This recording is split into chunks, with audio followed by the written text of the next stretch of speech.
Mesdames, Messieurs, bonsoir. Merci d'avoir répondu à l'invitation des dirigeants de la SAFER Nouvelle-Aquitaine pour cette conférence régionale du foncier rural. Un rendez-vous régional inédit, diffusé en ligne donc, sur la chaîne YouTube de la SAFER Nouvelle-Aquitaine et la Web TV de l'agriculture régionale, agriweb.tv, partenaire de l'événement. Un rendez-vous régional inédit car ouvert à toutes celles et à tous ceux, experts ou pas, qui s'intéressent au devenir des terres agricoles, naturelles et forestières. Et à en croire le nombre d'inscrits ce soir, vous êtes très nombreux à vous interroger sur les enjeux que recouvre la question la terre, pourquoi ? Je laisserai le soin dans un instant au président de la SAFER Nouvelle-Aquitaine, Patrice Coutin, de préciser les raisons qui ont conduit les dirigeants de la SAFER Nouvelle-Aquitaine à retenir donc ce thème aujourd'hui, donc en mai 2021. Nous sommes ensemble pour à peu près 90 minutes, donc jusque vers 19h, 19h15.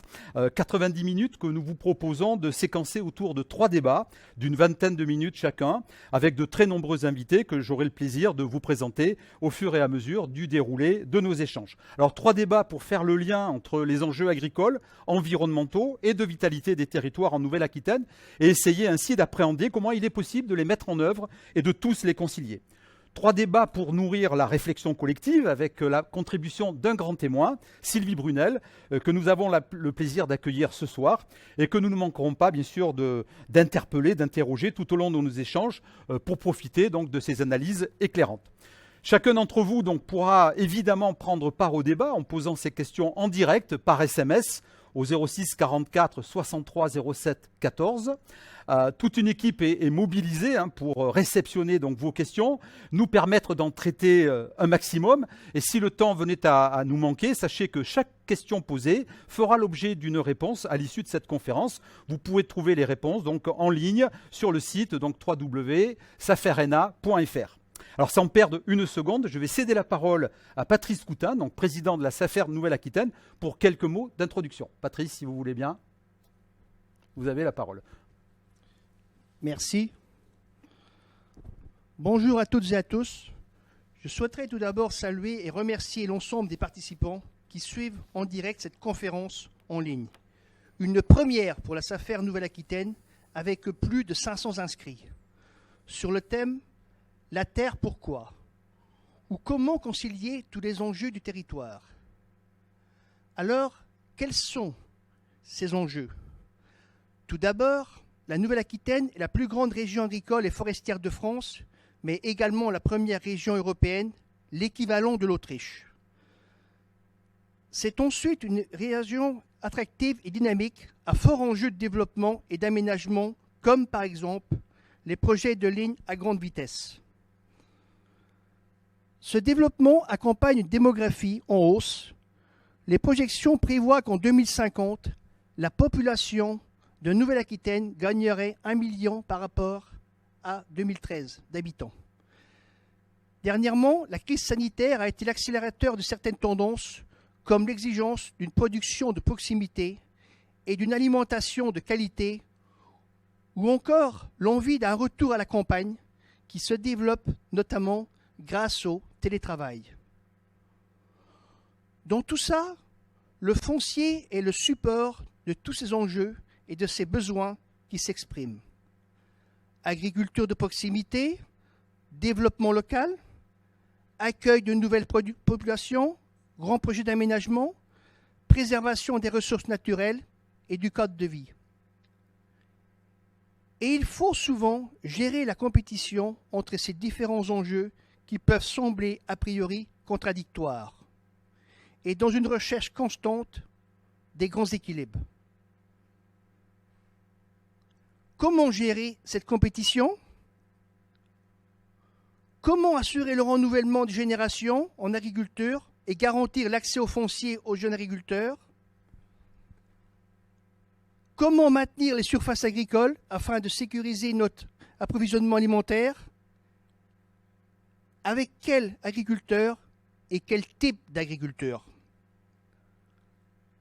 Comment protéger la biodiversité et les ressources naturelles ? Agriculteurs et acteurs de l'environnement ? Comment travailler ensemble dans des démarches gagnant-gagnant ? Et enfin, Comment accompagner le développement équilibré des territoires et accueillir de nouvelles populations sans compromettre les équilibres locaux? C'est cette nécessité à concilier tous les enjeux qui sera au cœur de la conférence organisée aujourd'hui. Je souhaite remercier l'ensemble de nos invités sur toutes ces questions, aux côtés de Sylvie Brunel, notre grand témoin, pour apporter leur témoignage, leur éclairage et leur expertise. Je vous souhaite à toutes et à tous une bonne conférence. Merci Patrice donc pour ces premiers mots et cette première contextualisation. Avant d'engager le débat avec nos invités et pour compléter les propos du président Patrice Coutin, je vous propose en préambule de prendre connaissance de quelques chiffres clés issus du travail d'observation du marché foncier rural que réalise la SAFER Nouvelle-Aquitaine donc, tout au long de l'année en continu. Et pour ce faire, donc, j'accueille Magali France. Magali qui est responsable du service communication de la SAFER Nouvelle-Aquitaine. Bienvenue donc Magali pour nous livrer donc, ces informations qui sont essentielles à la compréhension des évolutions en cours. Magali, si tu veux bien. Bonjour à toutes et à tous. Tout d'abord, pour préciser, qu'est-ce que le marché foncier rural? Le marché foncier rural, c'est en fait le marché qui est constitué de l'ensemble des marchés fonciers, que ce soit les marchés fonciers agricoles, forestiers, des maisons à la campagne, de l'urbanisation. Enfin bref, c'est l'ensemble des surfaces que constitue l'espace rural. Donc malgré une année 2020 très particulière et un contexte économique difficile, ce qu'on a vu, c'est que le marché foncier rural est quasi stable par rapport à 2019, en tout cas en ce qui concerne les surfaces vendues. Et on observe même une légère hausse de plus 7% des valeurs échangées. Donc globalement, le marché foncier rural, c'est environ 121 000 hectares vendus en 2020 pour 5,3 milliards d'euros échangés. L'ensemble des marchés fonciers qui constituent le marché foncier rural en 2020 sont en baisse par rapport à 2019, à l'exception du marché des maisons à la campagne. Donc on verra plus tard, je vous en reparlerai. Le marché foncier agricole tout d'abord. Le marché foncier agricole a observé en 2020 une baisse par rapport à 2019. Il fléchit légèrement de moins 6% en termes de surface vendue et de moins 10% en valeurs échangées. Il représente tout de même 58% des surfaces mises sur le marché, avec un peu plus de 70 000 hectares vendus et 18% des valeurs avec 982 millions d'euros, vignes comprises. Il est particulièrement actif, on le voit sur la carte, dans les départements de l'Ex-Poitou-Charentes, du nord de la région. Le marché foncier forestier, ensuite, c'est un marché foncier qui est quasiment stable en 2020 par rapport à 2019. Il n'a que très légèrement baissé. Il s'élève à 26 000 hectares vendus en 2020 pour 155 millions d'euros. Il représente tout de même le quart du marché foncier rural, mais par contre, seulement 3% des valeurs échangées. Il est bien entendu particulièrement actif dans les départements forestiers que sont les Landes, la Gironde, la Dordogne et la Corrèze. Enfin, le marché des maisons à la campagne, je vous le disais, est le seul marché qui a progressé en 2020 par rapport à 2019, que ce soit en nombre de transactions, avec une hausse de plus 8%, et également une hausse de 16 et 17% en termes de surface vendue et de valeurs échangées. S'il ne représente que 11% des surfaces mises sur le marché, il pèse tout de même les 2/3 des valeurs échangées sur le marché foncier rural. Alors, ce qu'on note, c'est que le marché des maisons à la campagne s'était fortement contracté en 2020 pendant la période de confinement, entre mars-avril 2020. Il a repris de plus belle en sortie de confinement pour finalement dépasser le niveau atteint en 2019. Mais ce qu'on note, c'est que c'est un marché qui en fait est en constante progression depuis ces 5 dernières années. À noter également qu'en 2020, le marché de l'urbanisation, c'est-à-dire le marché des terrains à bâtir en zone rurale, a fortement diminué en 2020 avec une baisse de moins 23% des surfaces vendues, sachant que le marché de l'urbanisation, c'est un marché qui représente 3500 hectares en Nouvelle-Aquitaine. Voilà ces quelques chiffres clés du marché foncier rural et de son évolution. Merci Magali pour ces premières informations. que nos invités, je n'en doute pas, ne manqueront pas de commenter. Alors pour répondre à la question « La Terre, pourquoi ?», je vous propose tout de suite d'ouvrir le débat avec une première problématique. Comment espérer sécuriser durablement notre approvisionnement alimentaire sans un renouvellement suffisant des générations d'agriculteurs et sans préservation efficace des espaces agricoles? Alors pour en débattre ensemble, je vais accueillir dans un instant Roger Gervais, qui est vice-président de la communauté d'agglomération de La Rochelle, Julien Rouget, qui est vice-président des jeunes agriculteurs de Nouvelle-Aquitaine, et Yves Gaonage, donc directeur adjoint de la SAFER Nouvelle-Aquitaine. Auparavant, afin d'illustrer donc concrètement le sujet que nous allons aborder, j'ai envie de dire en guise d'introduction, je vous propose une première séquence vidéo qui retrace une opération qui a été conduite récemment par la SAFER Nouvelle-Aquitaine en partenariat avec la ville de Mérignac en Gironde et qui a permis, vous allez le voir, grâce au volontarisme des différentes parties prenantes, de concilier installation et préservation donc des espaces agricoles et naturels en zone périurbaine.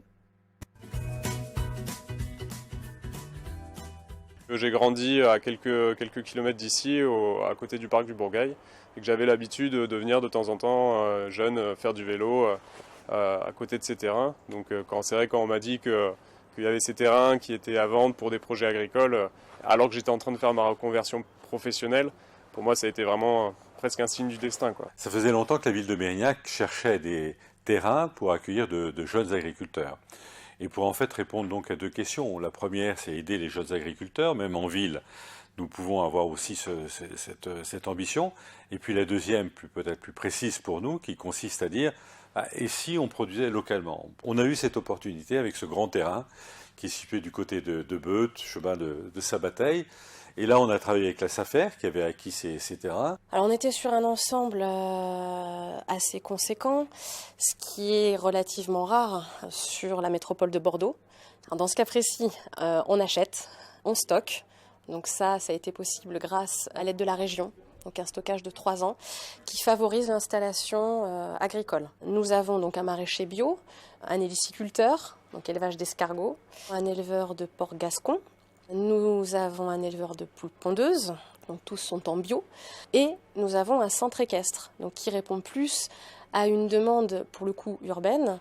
Et sur le site de 86 hectares, nous avons réussi à faire côtoyer tous ces projets. C'est de la proximité quand même, finalement c'est facile pour les gens, pour une famille de venir, ils viennent, ils déposent les enfants font 1 heure de poney, pendant ce temps-là la maman elle va chercher ses légumes, elle va chercher sa viande. Les gens retrouvent le goût du cochon qu'ils mangeaient quand ils étaient petits. C'est ça la satisfaction, voir les clients contents qui reviennent.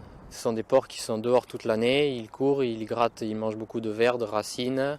Et ensuite, ils ont accès toute l'année aux chênes qui sont derrière. Comme ça, à l'automne, ils mangent tous les glands qu'ils peuvent trouver, tous les champignons aussi. Ils trouvent les cèpes avant moi en général. Le rôle de la SAFER, c'est quand même aussi de maintenir le plus possible de terres agricoles et notamment autour des villes où c'est vite grignoté, quoi. J'ai tout à proximité, j'habite à 5 minutes d'ici, les biocoop que je livre sont à 5 minutes d'ici et donc c'est vrai que c'est le vrai plus d'être installé en zone périurbaine, c'est la proximité. La force que j'ai en étant ici, c'est que les clients sont à ma porte. J'ai pas besoin de faire 150 km et 4 heures de route pour aller vendre ma viande. Ce que je retiens de ce dossier, c'est que quand il y a vraiment un intérêt convergent et que chaque partie a envie de travailler ensemble, on arrive à vraiment à produire quelque chose de très intéressant et à aboutir sur quelque chose de concret et qui satisfait chacune des parties. C'est une vraie aventure et c'est vrai qu'en ça je ne regrette pas de m'être lancé dedans. Yves Gaonage, bonsoir. Je rappelle que vous êtes directeur adjoint de la SAFER Nouvelle-Aquitaine. L'accompagnement des porteurs de projets, candidats à l'installation, on vient de voir un exemple, constitue un des axes prioritaires de l'action de la SAFER. Est-ce qu'en 2 mots, vous pouvez nous dire ce que sont les résultats mesurables, concrets de cet accompagnement ? Oui, bonsoir à tous. Donc, dans un premier temps, je vais vous présenter la situation en fait, du renouvellement des exploitants agricoles sur le territoire de la Nouvelle-Aquitaine avant de rentrer dans les chiffres des opérations réalisées par le SAFER. Donc, ce que je propose, c'est à travers la pyramide des âges, de regarder un peu comment se répartissent justement les âges des exploitants et de bien cerner quels sont les enjeux en termes de reprise des exploitations sur notre territoire. Alors on voit que la pyramide ne ressemble pas forcément à une pyramide, c'est plutôt un cône. Donc ça traduit quelque part une population qui est plutôt âgée. Et sur ce graphique, vous avez la situation donc en histogramme transparent de la situation en 2010 et en histogramme plein de la situation en 2017. Donc déjà on voit que la population qui était déjà relativement âgée a continué on voit un vieillissement de la population agricole, alors lié à un départ en retraite de plus en plus tardif des exploitants en place, et puis à des âges d'installation des nouveaux installés qui sont aussi un peu plus tardifs. Donc ça c'est le premier constat, une population âgée qui continue à être vieillissante, et malheureusement on assiste au fait à un phénomène qui est un nombre d'exploitants de moins de 40 ans qui est devenu inférieur au nombre d'exploitants de plus de 60 ans. Donc effectivement, on va être confronté à très court terme à un renouvellement important des générations agricoles, puisque près de 30% des exploitants ont plus de 57 ans. Donc ça va être un enjeu très fort pour notre territoire d'arriver à renouveler ces exploitants agricoles, et c'est d'autant plus important pour notre territoire où l'activité agricole et l'activité agroalimentaire est un des fleurons en termes d'économie sur la Nouvelle-Aquitaine. Et si on analyse, comme tout à l'heure on l'a introduit, ces notions de sécurité alimentaire ou d'autonomie alimentaire, c'est aussi un problème parce que le président l'a dit, on est sur une région, la première région agricole de France, avec une population qui est moins importante que dans les autres régions, donc au kilomètre carré. Et malgré cette situation-là, on est en sous-production, quand on le raisonne par rapport aux besoins alimentaires de la population, en sous-production pour la majorité des productions animales, contrairement aux productions végétales. Donc ça veut dire qu'il y a à la fois un enjeu économique au travers de ce renouvellement de génération, mais aussi un enjeu sur la sécurité alimentaire et l'autonomie alimentaire sur notre territoire. Et pour justement accompagner ce renouvellement des générations et ces porteurs de projets candidats à l'installation, donc la SAFER a développé donc, tout un ensemble d'outils, une boîte à outils. Vous pouvez nous en dire deux mots très rapidement, sans entrer trop dans le détail, mais au moins pour éclairer notre assistance. Donc tout à fait, donc conscient de ce problème, donc la SAFER a travaillé avec la région sur la mise en place d'une boîte à outils pour accompagner les porteurs de projets. Donc on l'a fait au travers de plusieurs dispositifs. Donc les différents dispositifs, je les ai présentés. Donc aujourd'hui, c'est 386 agriculteurs que la SAFER a accompagnés l'année dernière, donc pour environ 5000 hectares. Donc il y a à peu près 1700 installations de jeunes par an. Donc ça veut dire que quelque part, la SAFER est un opérateur majeur dans l'aide à l'installation des jeunes installés. Et parmi les dispositifs qui ont été mis en place, on a le portage, donc vous le voyez, c'est quasiment 3000 hectares portés au profit de l'installation de jeunes agriculteurs. Le principe du portage, c'est le jeune s'installe, ne souhaite pas faire l'acquisition du foncier à court terme parce qu'il a d'autres investissements à réaliser et donc demande à la SAFER d'en devenir propriétaire. La SAFER lui met à disposition et le jeune verse un acompte annuel. Donc c'est un genre d'acquisition progressive du foncier et donc ce dispositif a été mis en place avec la région. Travailler avec le Crédit Agricole, donc étendu à l'ensemble du pool bancaire. Et donc, on a aussi comme autres partenaires les départements de la Dordogne et de la Gironde, ainsi que les coopératives et les filières. Donc ça, c'est le premier dispositif. Le deuxième dispositif, c'est le stockage d'exploitation. C'est-à-dire que si on a une exploitation qu'on considère comme pouvant permettre une installation, donc la SAFER est amenée à acheter le bien, le stocker, chercher un nouvel installé, et donc le jour où on a trouvé un nouvel installé, donc rétrocéder ce bien en faveur du jeune. On a aussi mis en place un système de garantie des fermages impayés pour inciter les propriétaires bailleurs à louer à des jeunes agriculteurs. Donc la prestation et le coût de la prestation est pris en charge intégralement par la région. Et on a développé sur nos fonds propres une aide aussi à l'acquisition du foncier, c'est-à-dire la prise en charge d'une partie des frais d'acte.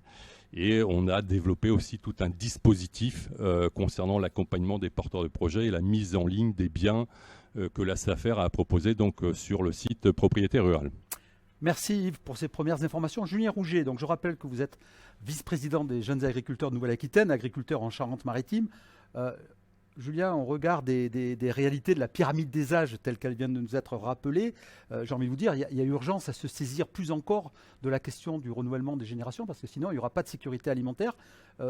Selon vous, quelles doivent être les priorités, justement, pour mettre un coup d'accélérateur sur cette problématique-là? Bonsoir à tous.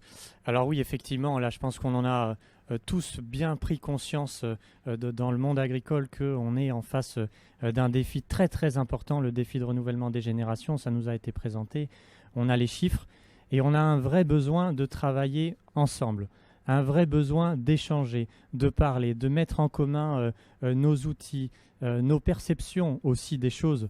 Je pense aux acteurs du monde agricole, mais aussi beaucoup plus loin. On a besoin que les collectivités aussi rentrent encore un peu plus dans la boucle et travaillent avec nous. Je pense que si on peut mettre un coup d'accélérateur, on le fera que de cette manière-là. C'est vraiment en arrivant à travailler tous ensemble parce qu'on a réussi à créer beaucoup de choses dans le monde agricole qui vont nous faciliter l'installation des jeunes notamment. Mais on voit qu'il y a besoin de beaucoup de moyens. On voit aussi qu'on a une grande évolution des porteurs de projets au fur et à mesure des générations qui avancent et on a besoin de s'adapter. Mais si on arrive à s'adapter, on le fera tous ensemble parce qu'on a besoin de mettre vraiment en harmonie les dispositifs que propose la SAFER, mais aussi ceux que proposent les banques et aussi différents accompagnements d'autres structures. Et il faut que tout ça, on ait une synergie entre tout le monde. Parce que si chacun travaille de son côté à son propre dispositif ou à sa propre politique sur son territoire, on n'y arrivera pas. Donc si on peut vraiment mettre un coup d'accélérateur, je pense que c'est déjà de travailler, de renforcer encore ce travail qu'on a à faire tous ensemble et la communication. On parlait encore il y a peu de temps du monde agricole qui est toujours... qui cherche toujours un peu sur la communication et je pense que c'est un axe important à développer. On a toujours besoin de communiquer encore un peu plus ce qu'on fait dans le monde agricole parce qu'on a de beaux outils, on a des filières qui se développent, on a des territoires attractifs, mais on manque encore d'une communication incisive, valorisante pour nos territoires. Je pense qu'on parle encore un peu trop de l'agriculture sous certains mauvais côtés et qui peuvent être pénalisants. Quand on entend les jeunes qui se sont installés sur Mérignac, il n'y a pas mieux que ce genre de témoignage, j'imagine. C'est vrai, exactement. C'est les meilleurs vendeurs de l'agriculture de demain, des jeunes qui se sont installés, qui sont fiers de leur production et fiers de leur territoire. Donc une question d'image, effectivement, pour l'image du métier, le rendre plus attractif, plus valorisant. Une question peut-être aussi d'accompagnement de ces porteurs de projets. Complètement, l'accompagnement, je le disais rapidement, l'accompagnement c'est très important. On a beaucoup d'accompagnements qui sont réalisés par différentes structures et notamment la Chambre d'agriculture qui a un accompagnement assez renforcé pour les jeunes agriculteurs. Mais là, on voit aussi qu'on a besoin de renforcer notre accompagnement vis-à-vis des cédants. Parce que cette pyramide des âges, elle nous apprend quelque chose, c'est qu'on a aussi besoin d'accompagner encore un peu mieux ceux qui s'approchent de la retraite. Parce que transmettre une exploitation, ça ne s'improvise pas. Et il y a un vrai besoin d'accompagnement, mais que ce soit sur des volets financiers, techniques et autres, mais aussi un vrai besoin d'accompagnement humain pour cette transition, parce qu'aujourd'hui, on a beaucoup de hors-cadres familiaux. Et faire cette transition d'exploitation avec un hors-cadre familial, c'est quelque chose qui prend du temps. Un mot très rapide, Julien, sur la boîte à outils dont nous a parlé Yves Gaonage, la boîte à outils SAFER. Elle vous paraît complète, pertinente, appropriée aux enjeux aujourd'hui ou pas ? Alors la boîte à outils, elle est déjà très intéressante et il faut le souligner. C'est une boîte à outils qui a évolué depuis ces différentes années, qui est très intéressante, mais je pense qu'il y a déjà des dispositifs, comme je disais, sur lesquels on ne communique pas assez. Je pense notamment à la garantie de fermage. C'est un outil qui pour l'instant est vraiment sous-utilisé, alors que ça répond à une vraie demande des propriétaires en termes de garantie pour de la location. Donc on a un vrai besoin, de communiquer encore un peu plus sur les outils qu'on fait, et notamment ceux de la SAFER, et de deux, toujours se remettre en question sur ces outils-là. Ils ont beau être pertinents à mon sens aujourd'hui, il faudra qu'on sache les faire évoluer dans le temps avec l'évolution des porteurs de projets et leurs demandes. Merci Julien. Yves Gaonage, je reviens vers vous.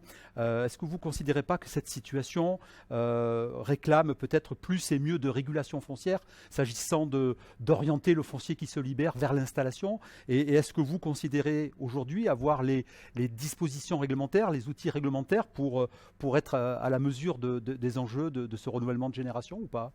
Alors effectivement, les outils qui ont été mis en place concernant la régulation foncière on l'ont été depuis plusieurs années. Hein. Ces affaires ont été créées dans les années 60. Donc le contrôle des structures date aussi à peu près de cette époque-là. Donc il y a nécessité, au regard des nouveaux modes de transmission de propriété aujourd'hui, d'adapter les outils aux nouveaux modes de transmission de propriété, en particulier à la cession de parts de société, donc sur lequel aujourd'hui la SAFER et la CDOA, donc au travers des contrôles des structures, est parfois inopérant. Donc ce qu'on demande au jour d'aujourd'hui, effectivement, c'est pouvoir appréhender un peu plus ce marché-là et pouvoir contrôler et réguler aussi la transmission de parts de sociétaires pour éviter ce qu'on appelle l'accaparement, l'agrandissement excessif de certaines exploitations qui, en termes de valeur ajoutée, d'un point de vue social, n'apportent pas grand-chose au territoire. Il y a une loi foncière donc en préparation. Et il y a une loi foncière donc en préparation donc, qui va être débattue au courant du mois de mai sur le sujet. Dans l'année donc. Yves Gaonache, vous gardez le micro parce que, outre la question du renouvellement des générations, qui est un enjeu important, hein, s'agissant d'assurer cette sécurisation alimentaire en termes d'approvisionnement, il y a l'autre grande question qui est la lutte contre le grignotage des terres agricoles, on pourrait s'exprimer ainsi, qui constitue aussi un axe important hein, de l'action de la SAFER. Est-ce que là encore, vous avez 2-3 chiffres clés à nous donner rapidement parce qu'on commence à prendre un petit peu de retard dans le timing? D'accord. Donc très rapidement, on est sur un territoire où l'artificialisation est moins importante que d'autres territoires au niveau national. Hein, c'est lié à la densité de population qui est moindre. Cela dit, on a des territoires qui sont en tension. Et si on regarde le diagramme sur l'évolution de l'occupation du sol, donc c'est-à-dire l'évolution à la fois des territoires artificialisés, des terrains agricoles et des espaces forestiers et naturels, on voit bien que suivant les territoires, on n'a pas du tout la même dynamique. Une consommation plus importante sur toute la partie littorale, à côté des grands centres urbains. Et quand on sait qu'il y a actuellement une installation sur 5 qui se fait avec une commercialisation via des circuits de proximité, il y a effectivement une réflexion à avoir sur la préservation des terres agricoles à proximité des agglomérations. On le voit bien sur le reportage qui a été indiqué tout à l'heure. Donc une consommation des espaces agricoles qui n'est pas uniforme à l'échelle du territoire régional. Suivant le territoire et dont l'impact n'est pas non plus le même partout en fonction des enjeux de territoire. Ouais. Merci Yves pour cette précision. Alors pour continuer donc à répondre à la question la terre pourquoi, je propose d'enchaîner avec une seconde table ronde en abordant une autre problématique, celle de la relation agriculture et environnement, ou comment rendre compatible et possible la protection des ressources naturelles, la protection des espaces naturels avec le développement des territoires. Et pour en débattre, donc, je vais accueillir dans un instant Pierre Sélicaire, donc, qui est directeur du Conservatoire d'espaces naturels de Nouvelle-Aquitaine, Jean-Luc Soury, qui est directeur de la coopérative fruitière Lime d'Or, et Édouard Bordelais, qui est responsable du service régional environnement et collectivité à la SAFER Nouvelle-Aquitaine. Alors toujours pour illustrer concrètement nos propos, je vous propose donc une nouvelle séquence vidéo afin de vous présenter une autre opération conduite par la SAFER Nouvelle-Aquitaine en partenariat avec le Conservatoire du Littoral et celui des espaces naturels, en lien également donc, avec la commune de Talmont en Charente-Maritime. Une opération donc, qui, vous allez le voir, s'inscrit dans une logique gagnant-gagnant, et cela donc, pour l'ensemble des parties prenantes. Il y a 50 ans, le marais était occupé par l'élevage. Après, on a connu une extension vis-à-vis des céréales, jusqu'à 150 hectares de céréales sur le marais. Ce projet-là, concrètement, c'était un projet de renaturation d'espaces naturels sur des terres de marais qui étaient jusqu'à peu cultivées. Il y a eu un travail qui a été mené en partenariat étroit avec le Conservatoire d'espaces naturels de Nouvelle-Aquitaine, qui a réalisé tout un travail d'études sur les enjeux, et parallèlement un travail également mené par la Chambre d'agriculture sur l'intérêt agronomique de ces terrains. La SAFER a pris en charge au départ le travail du sol et le réensemencement aux prairies.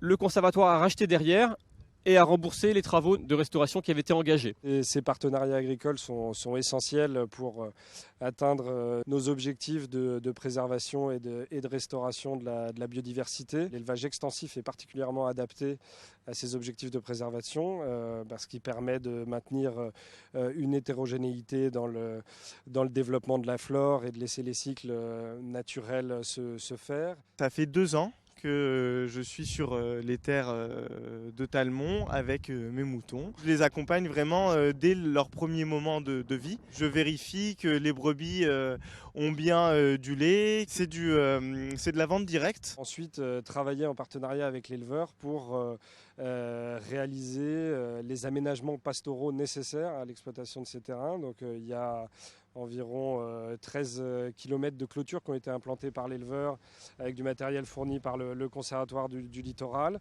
Des pas d'accès ont été aménagés qui soient cohérents avec la conduite de troupeaux de l'éleveur. Certains aménagements ont été faits en faveur de la biodiversité. On a essayé d'allier vraiment à l'échelle de cet espace qui est important, à la fois un projet agricole avec sa viabilité économique et son indépendance, et en même temps la préservation, la restauration d'un espace naturel et d'un paysage. Des aménagements ont également été réalisés sur l'hydraulique de manière à restaurer le caractère humide de ces prairies. Tout se passe bien à la fois pour les animaux mais aussi pour le site. Par exemple, qu'il n'y ait pas de surpâturage ou de piétinement, enfin qu'il n'y ait pas une dégradation des sols. L'impact positif que peut avoir l'élevage sur le site, donc de voir justement qu'on maîtrise bien la végétation pour éviter les repousses de plantes qui seraient indésirables parce qu'elles viendraient envahir l'espace et changer un peu l'équilibre de l'écosystème. Ça a été un projet fondateur qui nous a permis de nous connaître, de travailler ensemble avec la SAFER sur des projets concrets. On a d'ailleurs conclu derrière sur une convention cadre de partenariat qui est en œuvre, et puis on a plein d'idées de projets nouveaux ensemble en fait sur le territoire et dans ces espaces de marais où vraiment la conciliation de l'agriculture et de la biodiversité va de pair. Édouard Bordelais, bonsoir. Je rappelle que vous êtes donc responsable du service régional environnement et collectivité à la SAFER Nouvelle-Aquitaine. La protection de l'environnement, celle de la biodiversité, des ressources naturelles, fait partie donc des missions qui ont été confiées par le législateur donc à la SAFER. Là encore, est-ce qu'en quelques chiffres, vous pouvez nous présenter les résultats mesurables de cet engagement de la SAFER sur ces missions-là ? Bonsoir à tous. Donc effectivement, la SAFER en quelques chiffres en termes d'environnement, c'est tout d'abord donc 1761 hectares attribués à des projets d'agriculture biologique en 2020, ce qui représente en fait 18% des surfaces rétrocédées d'un point de vue agricole vers l'agriculture biologique, donc ce qui est quand même assez conséquent. Le deuxième chiffre qui est important aussi de souligner, c'est 1281 hectares attribués pour des opérations à intérêt environnemental. Donc ça regroupe finalement environ 170 transactions qui permettent de sécuriser, on va dire, des habitats spécifiques, des espèces spécifiques, qui permettent également d'intervenir sur le sujet de la qualité de l'eau. On va y revenir sur les captages d'eau potable, c'est un sujet qui mobilise fortement les équipes de la SAFER Nouvelle-Aquitaine actuellement, et également donc des opérations plutôt qui concernent de la compensation environnementale liée à des ouvrages routiers notamment. Donc 1281 hectares, si vous comparez un peu aux 14 000 hectares d'intervention de la SAFER, c'est vraiment conséquent comme opération. Et enfin, donc, le troisième chiffre qui est important aussi de souligner, c'est les 508 hectares que la SAFER a stockés sur l'année 2020 de manière à tout de même protéger des sites à fort enjeux environnementaux, préserver aussi la ressource en eau. Il s'agit principalement finalement de réserves foncières qu'on a constituées pour pouvoir réaliser des échanges de manière à délocaliser des exploitants qui auraient un système de production pas toujours compatible finalement avec les objectifs de qualité de l'eau qu'on souhaite aussi atteindre sur ces territoires. Pour autant, j'ai envie de vous dire, très souvent, le traitement médiatique qui relate l'impact des activités agricoles sur l'environnement tend à opposer les deux sujets, et comme si agriculture et environnement étaient parfois même totalement irréconciliables et incompatibles. L'exemple qu'on vient de voir dans la séquence vidéo nous montre qu'il n'en est rien, bien au contraire, j'ai envie de vous dire. Pour autant, jusqu'à quel point les enjeux environnementaux et agricoles, liés bien sûr au foncier, sont-ils indissociables ? Et peut-être que pour rester concret, je vous propose peut-être d'illustrer votre propos avec la question de la protection des ressources naturelles et en particulier de l'eau potable, puisque ça intéresse tout le monde et pas seulement les agriculteurs, évidemment. Alors effectivement, c'est vraiment une réalité de notre quotidien, ce lien finalement indissociable entre les enjeux agricoles et les enjeux environnementaux. On voit bien que c'est intimement lié. je dirais, l'un ne va pas sans l'autre. L'exemple de Talmont est vraiment intéressant parce qu'au final, on voit qu'à travers l'installation d'un jeune agriculteur sur une production d'élevage ovin avec un système bio, on arrive finalement à intégrer les enjeux environnementaux sur ce site-là. Donc finalement, c'est vraiment le système d'exploitation le plus adapté sur ce site-là qui permet une bonne expression de la biodiversité spécifique, je dirais, sur le lieu en question. Donc après, c'est sûr que sur les opérations de la SAFER, finalement, la clé de la réussite, à chaque fois, c'est la mobilisation de différents partenaires. Donc d'un côté, vous l'avez vu, des partenaires agricoles. On parlait de la Chambre d'agriculture qui est intervenue effectivement pour accompagner ce projet d'installation sur Talmont-sur-Gironde. On mobilise également nos partenaires environnementaux. On a parlé du Conservatoire du littoral, on a parlé du Conservatoire des espaces naturels. Bon, Pierre Sélicaire fera une intervention juste après, effectivement, pour expliquer le lien direct avec l'agriculture. Et au final, j'ai envie de dire, on arrive à un très beau projet d'installation qui permet effectivement de concilier agriculture et environnement. Et après, effectivement, si on fait un petit focus sur cette problématique un peu de la préservation de l'eau, c'est vraiment le sujet du moment qui mobilise effectivement toutes les équipes de la SAFER Nouvelle-Aquitaine. On se rend compte que finalement, la clé de la réussite, elle est vraiment identique, c'est-à-dire qu'il est impératif de mobiliser l'ensemble des acteurs du territoire et de les mettre autour d'une table.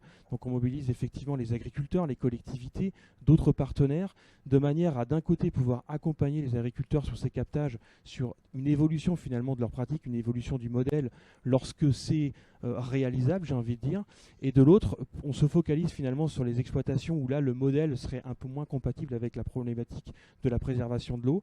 On mobilise différents outils, fonciers notamment, de manière à pouvoir les délocaliser finalement de la zone un peu à enjeu, avec un objectif finalement commun de pérenniser d'un côté aussi bien l'activité agricole, donc avec des outils type bail rural environnemental, obligation réelle environnementale, et de l'autre assurer aussi une certaine pérennité finalement de la ressource en eau en intégrant des contraintes liées à l'enjeu de la ressource en eau.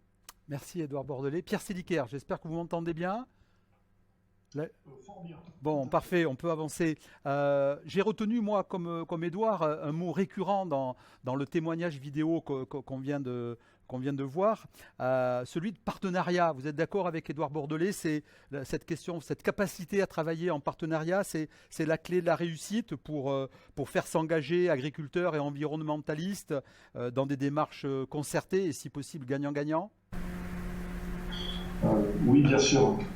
C'est absolument fondamental. On ne peut pas aujourd'hui vouloir monter un projet de territoire qui s'articule d'une part entre la protection du patrimoine naturel, qui est un patrimoine commun, et d'autre part le maintien d'activités économiques locales et rurales avec l'agriculture. On ne peut pas le faire sans partenariat. Vous savez, on existe depuis le début des années 90. Effectivement, toutes nos acquisitions passent par l'intermédiaire de la SAFER. On a à peu près 4000 hectares en propriété. Je vous demandais si, sans activité agricole durable, il ne peut pas y avoir de protection de l'environnement durable et vice-versa, j'ai envie d'ajouter. Alors, je dirais que ça dépend du milieu. En tout cas, il est évident que sur les milieux que vous avez montrés tout à l'heure, que sont ces marais, sur tout un tas de prairies humides, des prairies naturelles, des landes, des tourbières, on est obligé effectivement d'avoir un partenariat extrêmement durable avec les acteurs du monde rural. On a besoin qu'il y ait notamment du pâturage pour que les marais ne se referment pas, qu'ils ne se transforment pas en forêt, pour que les landes à bruyère ne se referment pas non plus, parce que ce sont des paysages qui ont forgé notre identité culturelle, mais qui jouent aussi un rôle extrêmement important, notamment pour le stockage de l'eau ou du carbone. À titre d'exemple, une tourbière qui est pâturée et qui est en bon état de conservation, elle stocke à peu près 1400 hectares de CO2 par an. Si on ne trouve pas des itinéraires culturaux avec nos amis exploitants agricoles pour préserver ces milieux-là, on va déstocker du carbone en masse. Voilà. Donc, outre un intérêt pour la biodiversité, il y a un intérêt également local pour le maintien du tissu économique rural de préserver ces milieux-là. Donc, pour nous, c'est absolument fondamental, c'est concilier les deux. Et donc, l'enjeu, ça va être comment est-ce qu'on accompagne les agriculteurs pour faire évoluer leurs pratiques et les rendre compatibles avec ces milieux. Et du coup, en quoi le conservatoire d'espaces naturels que vous dirigez serait devenu ou est devenu un allié objectif, j'ai envie de dire, des agriculteurs? En fait, nous, effectivement, on porte le foncier dans un certain nombre de territoires, lorsque c'est pas nous qui le faisons, notamment sur le littoral, c'est le conservatoire du littoral. Après, on prend en charge, effectivement, tout un tas de travaux, de restauration, clôture, bûcheronnage et rebroyage, pour faire en sorte que, en fait, les exploitants agricoles n'aient pas tous ces investissements financiers à injecter. Donc ça, c'est nous qui le portons avec des fonds publics. Je pense sincèrement que le CEN, c'est un allié extrêmement objectif du monde agricole. Nous, on défend les exploitants agricoles, on défend notamment les éleveurs parce que c'est avec eux qu'on travaille.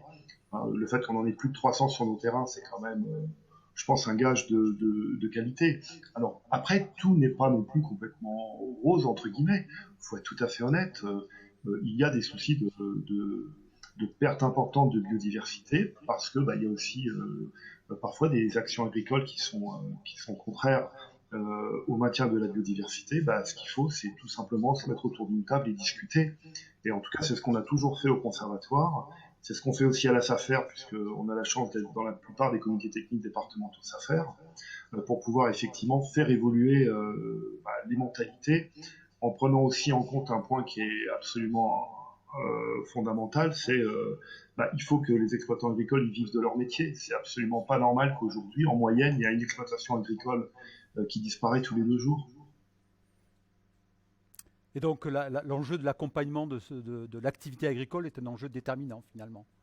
C'est absolument déterminant. Après, et alors ce que je vais dire, c'est surtout pas pour être provocateur, mais je pense que c'est important d'avoir dans le débat. À un moment donné, dans votre question, vous avez demandé si les agriculteurs sont des alliés, si le conservatoire, est un allié objectif des agriculteurs.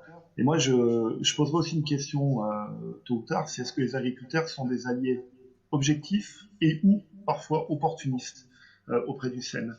Vous parliez, il faut être gagnant-gagnant, c'est très important. Et il est fort important qu'on puisse discuter toujours les chakras grands ouverts avec le monde agricole pour faire en sorte qu'effectivement, on puisse se retrouver.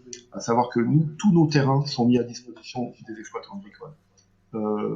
Parfois, certains l'oublient. Voilà. Et je pense que c'est toujours important de se le rappeler en toute intelligence et en toute décontraction. Merci Pierre Sélicaire. Je retiens donc que activité agricole et protection de l'environnement sont intimement liées. Jean-Luc Soury, donc je me tourne vers vous. Merci Pierre. Jean-Luc Soury, donc directeur de la coopérative fruitière Limdor. Alors j'ai envie de dire que pour vous présenter, j'aurais envie de dire qu'en préambule, qu'en matière de démarche gagnant-gagnant, vous vous y entendez, vous savez de quoi il retourne, s'agissant de transformer un risque environnemental potentiel en atout pour votre activité de production et pour la protection de l'environnement. Je vais vous laisser le soin de vous présenter, de présenter votre coopérative, vos activités, vos problématiques et surtout nous préciser en quoi l'engagement de Limdor, donc dans la préservation de la biodiversité, participe aujourd'hui directement à votre développement et à votre attractivité. Merci, bonsoir à tous et à toutes. Oui, donc Limdor est une coopérative fruitière dans le Limousin. Limdor commercialise à peu près 45 000 tonnes de pommes produites en Limousin. Avec une appellation d'origine protégée, donc un produit certifié, un produit de qualité, reconnu des consommateurs au niveau de ses qualités organoleptiques et gustatives. Ça fait aucun doute. Maintenant, la pomme a souvent été décriée, a souvent été attaquée par rapport à sa production, comment on soignait, c'est-à-dire on traitait le verger avec nos produits phytosanitaires, etc. Donc, incontestablement, la pomme, comme tous les autres fruits et légumes, subissent des soins. Voilà, il faut lutter contre des champignons, il faut lutter contre certains insectes, etc. Voilà, donc, et ça par rapport aux consommateurs, ça a créé une suspicion par rapport à notre qualité de travail. D'ailleurs, les médias s'en sont chargés, ont appuyé. On a eu droit en 2014, le Limousin à envoyé spécial. Alors, inutile de vous dire que ça ne fait pas de la bonne publicité. Et il a fallu travailler et prouver que vraiment ce fruit était produit de qualité, de façon respectueuse de l'environnement. Alors, les producteurs, on s'est encore plus mis à bien arrêter certains les pyréthénoïdes, les traitements avant récolte. On utilisait des auxiliaires, communiquer comme quoi nous travaillons de façon raisonnée. Mais tout ça, on a des difficultés, on a eu beaucoup de difficultés à le faire connaître et reconnaître par le consommateur. Traitez-moi, ça veut dire quoi utiliser des produits passifs, etc. Donc ça, le consommateur n'était pas très perspective de ça. Et Limdor a choisi de prendre un marqueur fort qui est la sentinelle de l'environnement, qui est l'abeille. Est-ce qu'on peut produire des pommes sans tuer les abeilles? Exactement. Alors, vous savez, pour la pollinisation, on utilise, pour produire une pomme, avant la pomme, il y a la fleur, et la fleur, il faut la polliniser. Donc, de tout temps, il a fallu l'abeille, le vent aussi, mais l'abeille pollinise les fleurs. Mais avant, nous mettions les abeilles que pendant la pollinisation, et après, l'apiculteur les reprenait, etc. Et le choix de Limdor a été donc d'adhérer à un label européen qui s'appelle le label Bee Friendly, l'ami de l'abeille, et de dire comment est-ce qu'on est capable de vivre tous les jours avec l'abeille. Alors incontestablement, il a fallu faire certaines modifications, encore plus d'efforts au niveau de la protection phytosanitaire. Alors je ne parle pas de la production bio, je parle du conventionnel, le verger que l'on a en Limousin. On a aussi du bio, mais essentiellement du conventionnel pour l'instant. Et donc, on a décidé de vivre avec l'abeille. Est-ce que c'était possible ? Alors la réponse, elle est oui aujourd'hui, puisque ce label Bee Friendly, eh bien, tous les producteurs de Limdor sont adhérents de ce label. Limdor donc, a été la première coopérative en France à être labellisée Bee Friendly. Et je peux vous dire aujourd'hui que chaque exploitation donc, possède des ruches. Nous avons 2200 ruches qui sont déployées dans nos vergers de façon sédentaire. Eh bien, au niveau du voisinage avec qui nous avions avant des problèmes en disant voilà, qu'est-ce qu'ils sont en train de mettre encore sur ces pommes, etc. C'est nocif, ça va tout tuer, rentrez chez vous, les abeilles vont mourir. D'ailleurs, avant, les apiculteurs, même ceux qui avaient quelques ruches, non seulement autour des vergers, mais même à plusieurs kilomètres, quand les ruches dépérissaient, automatiquement, c'était la faute de la production arboricole. Eh bien, alors c'est faux, on a démontré le contraire, et aujourd'hui, je peux vous dire que le paysage limousin va beaucoup mieux depuis que nous avons des ruches dans nos vergers, tous les jours. Donc nous avons 2200 ruches. La boucle a été bouclée parce que Limdor a créé une miellerie. Voilà, nous avons monté une miellerie. Aujourd'hui, nous produisons, issus de nos vergers, plus de 30 tonnes de miel. Voilà, que nous commercialisons donc en France. La production de miel, un petit peu plus tard, la production de miel, aujourd'hui, le français, en France, on consomme 40 000 tonnes de miel et on n'en produit que 9 000. Donc ça a permis une création de richesse dans nos vergers. Nous avons installé 8 apiculteurs. Voilà. Donc aujourd'hui, on avait fait le pari, et le pari est réussi, de mettre ensemble la production de pommes avec l'abeille. J'ai envie de dire, petite cerise sur le gâteau, certains de vos arboriculteurs sont devenus eux-mêmes apiculteurs. Exactement, on a des fils d'arboriculteurs qui sont maintenant apiculteurs, des femmes, des conjointes d'arboriculteurs qui sont apiculteurs. Voilà, donc vraiment, c'est un pari qui a été réussi. Merci Jean-Luc Soury pour ce témoignage qu'on a souhaité vous présenter pour bien mettre l'accent sur le fait que agriculture et environnement sont indissociables et que pour être pertinent sur les deux sujets, il faudrait aborder les deux sujets à la fois. Merci Jean-Luc. Sylvie Brunel. Oui, alors je trouve que ces échanges ont été particuliers. Voilà. Oui, bonsoir à tous. Alors, je trouve que ces échanges ont été particulièrement illustrateur du rôle croissant de la SAFER dans la protection de l'environnement et des ressources naturelles. Quand la SAFER a été créée dans les années 1960, ce n'était pas un de ses premiers rôles. Aujourd'hui, on attend beaucoup d'elle, et ce qui est très intéressant dans la table ronde qui vient de se dérouler, c'est que l'on comprend que les agriculteurs peuvent être les premiers écologistes, parce qu'ils vivent au contact de la nature, parce qu'ils ont besoin d'elle, parce qu'ils la connaissent mieux que quiconque. Et finalement, ce que nous a montré Pierre Sélicaire, c'est que les tourbières pâturées, elles se portent mieux que les tourbières sanctuarisées parce qu'elles restent ouvertes. Donc, cela joue en faveur de la biodiversité. Et puis, ce que nous a montré Jean-Luc Soury, c'est que, bien sûr, les arboriculteurs ne peuvent pas se passer des abeilles pour leur verger, mais que les abeilles ne peuvent pas se passer des fleurs de pommier et que de plus en plus, elles ne peuvent pas se passer des arboriculteurs parce que ils deviennent eux-mêmes apiculteurs. Et ce qui est très intéressant, c'est de comprendre cette démarche concertée de partenariat autour de la protection des ressources naturelles, qui demande que tout le monde se mette autour d'une table et, dans une marche vraiment élaborée en commun, préserve des milieux pour l'intérêt de tous, de la nature, mais aussi de ceux qui y vivent. Merci Sylvie pour ce nouvel éclairage. Merci à nos intervenants, donc Pierre Sélicaire, Jean-Luc Soury et Édouard Bordelais. Je rappelle donc que vous pouvez toujours poser vos questions par SMS pendant ce direct, donc au 06 44 63 07 14. Troisième et dernière table ronde pour évoquer une autre problématique liée à l'utilisation des terres agricoles, naturelles et forestières.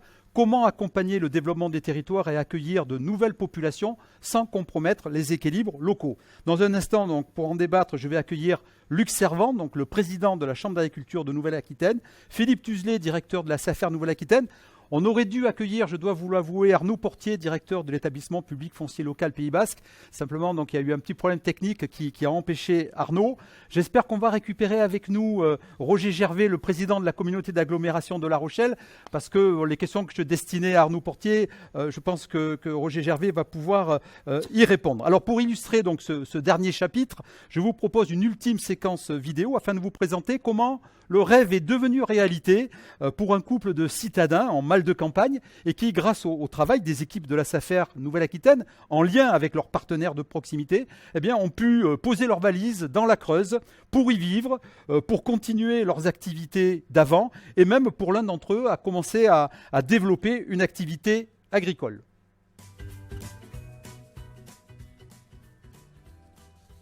La commune de Flaya est une commune de 310 habitants, enfin peut-être un peu plus maintenant parce que nous avons accueilli 17 foyers donc, au cours de l'année écoulée. Bien sûr des foyers de profils très, très divers, c'est-à-dire des personnes qui ont vraiment fait le choix de s'implanter en milieu rural alors qu'ils n'en étaient pas originaires. On vient de Grenoble, ma compagne et moi, et l'idée c'était notamment avec l'arrivée de notre fils de retrouver un cadre de vie qui ressemble un peu plus à mon enfance parce que moi je viens de Normandie. C'est pas du tout un problème pour travailler ici. Pour l'instant on n'a pas encore la fibre mais on a une bonne 4G et c'est très facile de travailler n'importe où, n'importe comment. Avec un ordinateur, une connexion, on peut facilement s'installer. Et donc ça me permet de continuer mon activité dans le domaine informatique, dans le développement. On est sur un dossier qui a été réalisé sur la commune de Flaya, une propriété bâtie avec 18 hectares environ de foncier, du foncier très morcelé. Notre projet, il est de renouer avec une tradition un petit peu, voilà, que je qualifierais plus de paysanne, parce que c'est le mot qui s'en rapproche le plus, qui est de la polyculture, donc une association avec un petit peu d'élevage, un peu de verger, du maraîchage, de mélanger un petit peu les différentes activités. L'idée c'est qu'il y a quasiment une 50aine d'arbres et arbustes fruitiers qui ont été plantés pour commencer, pour faire des tests, voir un petit peu ce qui reprend, ce qui supporte le froid et la sécheresse. La SAFER a vraiment été, depuis 2 ans que je suis ici, un partenaire extrêmement important. Parce qu'il sait donc participer à l'évaluation au juste prix, réunir les différentes personnes concernées et recherche toujours des solutions de consensus. La SAFER nous a beaucoup aidé à donner un cadre au projet et notamment aussi de s'insérer avec les différents acteurs locaux autour, parce que c'était aussi important d'avoir un intermédiaire qui nous fasse cette jonction avec le terroir local et avec les acteurs locaux. Ça nous a permis aussi de discuter de la faisabilité d'un certain nombre d'idées qu'on avait qui n'étaient pas forcément cohérentes avec le secteur ou avec les contraintes locales. Néo-rural, ça me va bien parce que j'ai pas d'a priori négatif sur le mot rural puisque c'est quand même comme ça que je définis mon enfance et de là où je viens.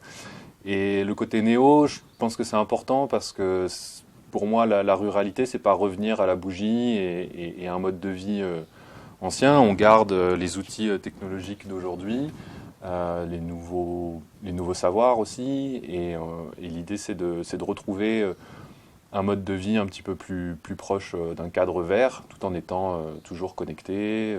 Un changement de vie, c'était quelque chose qui nous fallait, là, je pense.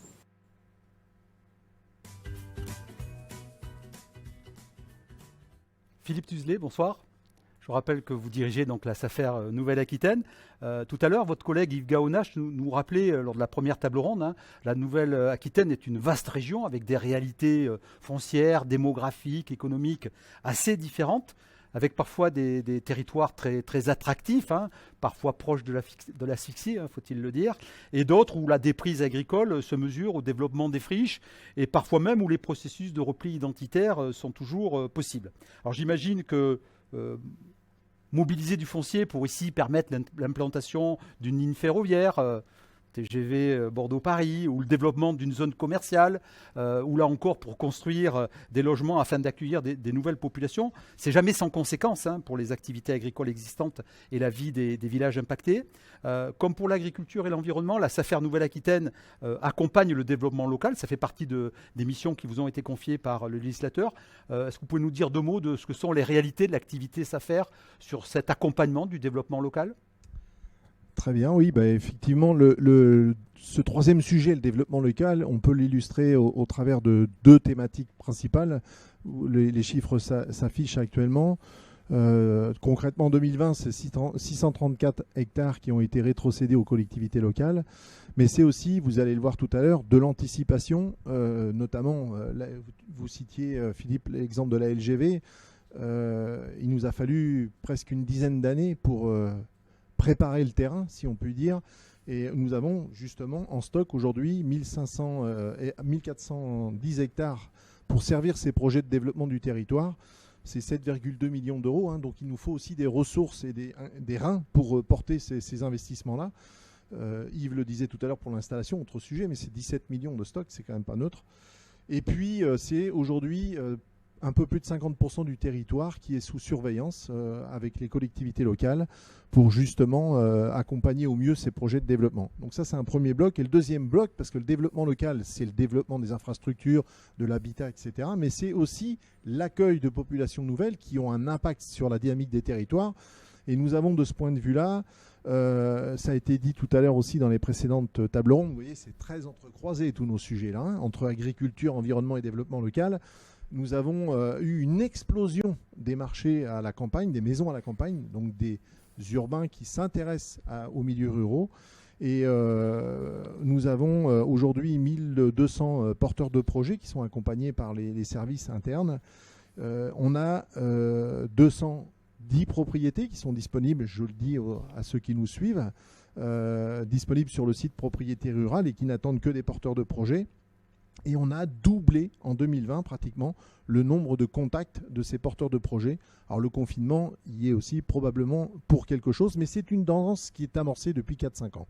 On a beaucoup parlé de partenariats dans les tables rondes qui ont précédé pour mettre en œuvre et concilier tous ces enjeux de territoire sans remettre en cause, si possible, les équilibres existants. Comment est-ce que vous voyez le développement de l'action de la SAFER avec celle de vos partenaires précisément pour travailler sur cet enjeu-là ? Alors le partenariat, c'est l'ADN du président en particulier, parce qu'il n'arrête pas d'utiliser cette dynamique partenariale avec tous les acteurs du territoire. La SAFER est un outil au service des politiques publiques et elle ne peut faire que si on joue collectif, quoi. Ça, c'est fondamental. On est aussi dans une logique, mais c'est ce qui est porté notamment par bon nombre d'acteurs, que ce soit le monde agricole, mais aussi les collectivités, les élus de la société civile aujourd'hui, sur le fameux ERC, éviter, réduire, compenser. Donc on doit être attentif à avoir un développement le plus économe possible. Et la SAFER, dans toutes ces politiques, n'est qu'un outil d'aide à l'accompagnement des porteurs de projets, à l'accompagnement des collectivités dans leur développement. Et c'est dans cet objectif-là qu'on souhaite justement renforcer le plus de liens entre tous les acteurs pour un développement le plus harmonieux possible. Et cette sobriété foncière que le législateur d'ailleurs appelle de ses voeux, il y a eu des lois, je pense à la loi Allure, qui est très claire sur le sujet. Est-ce que c'est véritablement possible d'être sobre sur le plan foncier pour répondre à tous ces enjeux, ou c'est un vœu pieux ? Alors, c'est pas qu'un vœu pieux. Magali Franz l'expliquait tout à l'heure dans l'introduction des chiffres à la consommation des espaces sur le plan de l'urbanisation. On a une contraction en 2020, mais c'est depuis 2008, les chiffres le montrent. Il y a une prise de conscience aujourd'hui de tous les acteurs. Le SRADET, par exemple, porté par la région, parle d'une artificialisation réduite de moitié, voire zéro. Alors je pense que M. Gervais pourra en parler tout à l'heure, parce qu'en tant qu'élu à la mise en œuvre d'un PLUI, ça fait partie de leurs préoccupations premières. Mais aujourd'hui, il y a une vraie prise de conscience sur une densification. Maintenant, on est dans un territoire qui est quand même très hétérogène, la Nouvelle-Aquitaine, entre la pression littorale où il y a une afflux de population et une contraction des surfaces, la fameuse parcelle à urbaniser, qui est devenue très restreinte. Et puis, à l'inverse, on a des territoires très ruraux. Ça nous arrive de rencontrer des élus qui souffrent un peu de cette pression en disant, nous, dans nos territoires ruraux, si on veut demain accueillir de la population et qu'on doit les resserrer sur des surfaces trop contraintes, on va encore accélérer la désertification. Donc il y a un juste équilibre là à trouver. Sobriété, oui, mais en tenant compte d'une réalité territoriale. Et est-ce que vous avez le sentiment que les documents d'urbanisme auxquels vous avez fait référence, le SRADET en l'occurrence, je pense au SCOT et au PLUI par ailleurs, est-ce que vous avez le sentiment que ces documents d'urbanisme aujourd'hui, tels qu'ils sont conçus, validés, est-ce qu'ils en donnent vraiment les moyens de cette sobriété foncière ou il y a...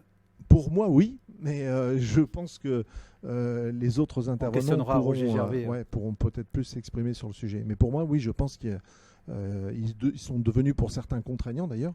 Et donc, on sent qu'il y a une prise de conscience aujourd'hui, impulsée aussi par le législateur. Merci Philippe Tuzelet. Luc Servant, bonsoir. Bonsoir. Je vous rappelle donc agriculteur en Charente-Maritime, président donc de la Chambre d'agriculture de Nouvelle-Aquitaine depuis peu. Nous arrivons donc presque au terme de cette conférence régionale du foncier rural et j'ai le plaisir donc de m'adresser aux représentants des agriculteurs de Nouvelle-Aquitaine. Luc, j'aurais envie de vous dire, finalement, quelles que soient les problématiques liées au devenir du foncier rural, périurbain, est-ce qu'il ne faut pas commencer par rappeler aux différentes parties prenantes, et autour de nous on avait pas mal d'invités, que le devenir de l'agriculture, finalement, doit être au centre de tout, parce que si on ne prend pas en compte cette problématique-là suffisamment bien et suffisamment finement, c'est tout l'édifice qui peut se lézarder. Alors, mettre l'agriculture au centre de tout, je ne sais pas s'il faut aller jusque-là, mais en tout cas que l'agriculture garde une place importante et prépondérante dans la gestion du foncier et dans la gestion des territoires ruraux, ça me paraît primordial. Parce que je crois qu'on l'a dit à plusieurs reprises, aujourd'hui, l'activité agricole est indispensable chez nous pour la souveraineté alimentaire, c'est ce qui a été dit dans le premier échange. Il faut qu'on garde l'agriculture, elle ne peut pas être délocalisée. Et si le citoyen, le consommateur, veut trouver des produits locaux et des produits agricoles autour de chez soi, il faut garder l'activité agricole. Et donc cette activité, elle sera sur les territoires ruraux, mais en même temps, ces territoires ruraux sont très demandés, sont convoités, ça a été dit, parce qu'il y en a besoin pour vivre, pour le développement de l'urbanisation, pour le développement des activités. Et donc il y a en permanence une tension entre les deux. Il y a la tension sur le foncier, ce qui est une chose. Comment est-ce qu'on répartit le foncier? Il faut le garder, il faut l'économiser. Ça devient crucial, il est de plus en plus rare. Mais il y a aussi l'activité agricole en elle-même. Et on voit bien qu'aujourd'hui, il y a parfois des tensions sur le terrain. Dans les zones où il y a un fort développement de l'urbanisation, il y a des gens, des nouveaux habitants, des néo-ruraux peut-être, alors qui viennent habiter dans le milieu rural parce qu'ils veulent retrouver un endroit, ils veulent sortir des villes et ils veulent retrouver un milieu beaucoup plus calme et tranquille dans le milieu rural. Sauf qu'ils oublient parfois qu'il y a aussi une activité économique qui est là, une activité agricole, et il faut arriver à faire concilier l'ensemble, à la fois l'urbanisation, la présence des habitants et l'activité agricole. Et donc ça doit être en permanence intégré dans les réflexions, je crois, cette justement préoccupation de la cohabitation des deux. Hier, il y a quelques décennies, j'ai envie de dire, on a vécu un exode rural, la France a vécu un exode rural. Aujourd'hui, on vit les prémices d'un exode urbain qui pourrait se transformer en lame de fond. On ne sait pas trop exactement vers quoi on va en la matière. En tout état de cause, ce qui est certain, c'est que les équilibres locaux pourraient s'en trouver quelque peu remis en cause. Vous avez le sentiment, est-ce qu'on peut vraiment éviter que le vivre ensemble dans les territoires ruraux, périurbains, ne se détériore encore? Parce que les phénomènes d'agribashing que l'on connaît par ailleurs, ils se multiplient et la cohabitation entre agriculteurs et néo-ruraux s'en trouve de plus en plus difficile, j'ai envie de dire. Alors on a vu des difficultés apparaître et s'amplifier pendant quelques années. Il y a un an, on parlait de l'agribashing. On voyait bien qu'il y avait des difficultés locales. Alors, je ne dirais pas aujourd'hui que tout ça est du passé. Ça existe encore fortement. Il faut y être très attentif. Mais on a quand même vu, je crois, depuis quelques temps avec cette crise, des choses qui se sont un peu inversées, où les habitants des milieux ruraux ont découvert qu'il y avait l'agriculture autour de chez eux, qu'il y avait des producteurs qui pouvaient s'approvisionner autour de chez eux. Et ça, c'est une très bonne chose. Et à nous aussi, le monde agricole, de préserver présenter ce qu'est l'activité économique. Et je crois qu'il faut qu'on travaille, c'est ce qu'on fait nous les chambres d'agriculture, on va voir les maires, on va voir les communes, pour essayer de trouver des temps d'explication, de communication de ce qu'est l'activité agricole, d'échanger avec les habitants pour que justement on puisse arriver à travailler ensemble. Alors parfois il y a des activités agricoles qui sont considérées comme une nuisance pour les habitants. Il faut qu'on leur explique à quoi ça correspond, que c'est aussi pour eux, c'est aussi pour faire de la production alimentaire. Et donc je crois qu'il y a ce souci en permanence, mais en même temps c'est une formidable opportunité pour le milieu agricole de voir des nouveaux habitants qui reviennent parfois pour remettre de la vie, pour remettre de la vie dans les villages, pour redévelopper des villages, mais c'est aussi en même temps des consommateurs qui sont à nos portes. Ça a été dit dans le premier reportage, c'est quand même beaucoup plus facile d'avoir le consommateur qui vient chez soi que de devoir faire des kilomètres ou des heures de voiture pour aller porter ses produits. Luc, vous restez avec nous. Je ne sais pas si on a pu récupérer la connexion avec Roger Gervais. Donc Roger Gervais, maire de Saint-Médard-d'Aunis et présent ce soir en qualité de vice-président de la communauté d'agglomération de La Rochelle. Roger Gervais, comment est-ce qu'on peut, alors je fais le lien avec ce que vient d'évoquer Luc Servant, à la fois accueillir de nouvelles populations, installer de nouveaux agriculteurs en périphérie de la communauté d'agglomération. Comment est-ce qu'on peut espérer durablement installer et accueillir au regard de ce qu'est la pression foncière que vous vivez à La Rochelle, mais Arnaud Portier qui aurait pu être avec nous, aurait pu nous parler du Pays Basque, c'est à peu près les mêmes problématiques.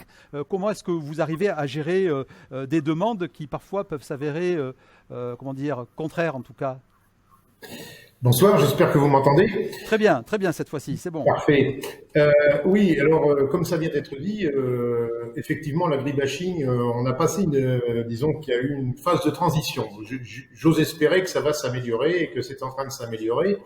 Et on y est pour quelque chose aussi parce qu'en fait, on met toutes les conditions pour gérer cette cohabitation et recréer ce lien du producteur au consommateur ou l'inverse. Voilà, maintenant on peut parler du consommateur qui vient habiter dans les zones rurales et bien sûr trouver le difficile équilibre aussi entre les ouvertures à l'urbanisme et la zéro artificialisation nette qui est une nouvelle loi qui vient encore compliquer les choses.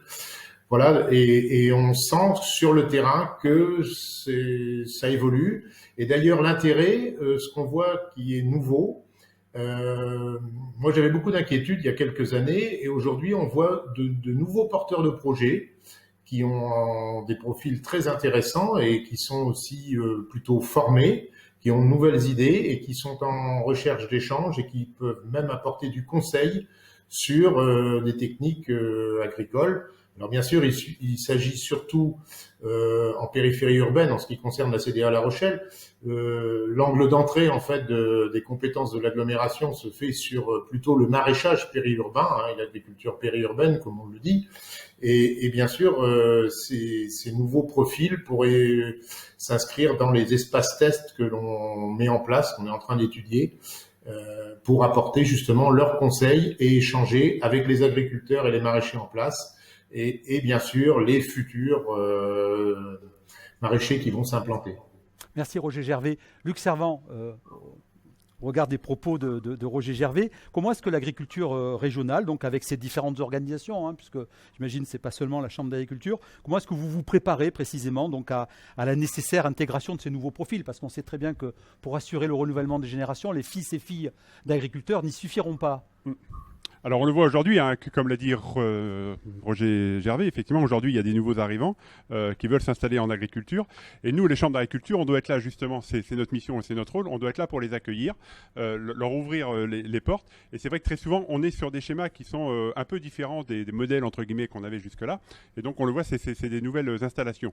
Donc il faut qu'on puisse les accompagner soit dans la formation, dans la technique, mais aussi des fois dans le montage de leurs projets, parce qu'ils arrivent sur des nouvelles productions, sur des transformations, sur des choses qui sont innovantes, que l'on ne connaît pas souvent, avec une part de risque qui est plus forte.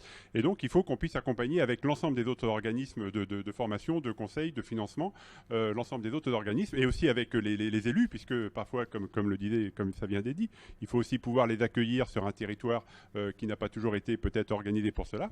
Et donc, on est là, nous, Chambre d'agriculture, justement, pour essayer de mettre l'ensemble des acteurs autour de la table et faire au mieux pour encourager justement ces jeunes et ces nouveaux profils qui apportent très souvent quand même des nouvelles idées, de l'innovation, des nouveaux projets. Et donc, il faut vraiment qu'on soit ouvert à cela. Ouais. Et qui sont indispensables pour assurer ce renouvellement des générations. Et en plus, effectivement, par rapport à la baisse du nombre de jeunes qui s'installent, alors c'est très intéressant finalement pour nous de voir qu'il y a des jeunes qui arrivent d'autres métiers, d'autres horizons, qui sont allés parfois faire un autre travail, qui reviennent vers l'agriculture, ils reviennent faire vivre le milieu rural, et ils reviennent aussi justement dans la partie agricole, où on voit aujourd'hui avec ce retour peut-être de la volonté de s'approvisionner au niveau local avec les circuits courts et la production locale, ils reviennent apporter de l'eau au moulin, on va dire, à tout ça et monter tous ces projets. Merci Luc pour ces propos. Roger Gervais, vous restez avec nous parce que pendant la séance de questions-réponses, j'aurai sûrement des questions à vous poser. Sylvie Brunel, vous êtes toujours avec nous, je l'espère. Ah bah bien sûr, je suis très attentive. Oui, alors table ronde. Oui, pardon, je vous en prie, Sylvie. Table ronde extrêmement intéressante parce que agriculture et vitalité des territoires, ça nous renvoie à ce que disait Patrice Coutin en introduction. Plus d'1 million de nouveaux habitants pour la Nouvelle-Aquitaine d'ici 2050. Alors on devine bien quelle tension ça va créer autour du foncier. Des tensions considérables puisque on voit bien que la zone littorale est particulièrement touchée avec tous ces phénomènes de périurbanisation et en même temps cette loi sur zéro artificialisation nette, donc il faut réussir à arbitrer entre des choses tout à fait contradictoires. Et Luc Servant a insisté sur une question qui moi me tient particulièrement à cœur, c'est que sans agriculteurs, un pays meurt. Il faut ni sanctuariser ni faire un décor. Il faut remettre finalement le paysan dans la diversité de ses activités parce qu'on a bien compris que beaucoup d'installations étaient des installations hors cadre, c'est-à-dire des gens qui ne venaient pas du milieu agricole, qui avaient des projets innovants. Eh bien, il faut remettre ces agriculteurs dans la diversité de leurs nouvelles activités au cœur de l'aménagement durable de l'espace rural pour que les territoires restent vivants. Et pour qu'un territoire reste vivant, il faut repenser aux 3 fondamentaux du développement durable, c'est-à-dire pas seulement préserver, mais produire. Et c'est particulièrement important en Nouvelle-Aquitaine quand on voit que la Nouvelle-Aquitaine est de moins en moins autonome sur le plan alimentaire. Créer des emplois, c'est le social. Et puis, bien sûr, créer des richesses, c'est-à-dire créer une activité qui permette que ces territoires, ils soient eux-mêmes autonomes, productifs et attractifs. Merci pour ce dernier commentaire, Sylvie. Alors Sylvie, nous arrivons au terme de cette conférence. Et avant que vous ne preniez la parole et que Patrice Coutin, président de la SAFER Nouvelle-Aquitaine, ne conclue, je voudrais vous faire réagir, Sylvie, si vous le voulez bien, à la présentation des résultats d'une enquête qui a été tout récemment réalisée par la SAFER via les réseaux sociaux afin de questionner les publics citadins tout à la fois sur leur vision du devenir des terres agricoles et aussi sur leurs possibles projets d'installation en Nouvelle-Aquitaine et leurs éventuels besoins d'accompagnement. Et pour nous présenter ces résultats, j'accueille Léa Zawalski qui a récemment intégré comme alternante le service communication de la SAFER Nouvelle-Aquitaine. Petite précision, la SAFER Nouvelle-Aquitaine, vous l'avez compris, aide à l'installation des jeunes agriculteurs. Elle donne aussi sa chance aux jeunes talents et donc on a le plaisir d'accueillir Léa pour nous présenter ces résultats. L'enquête a été diffusée sur les réseaux sociaux du 18 au 22 avril 2021 à l'intention du grand public et d'une audience plutôt citadine.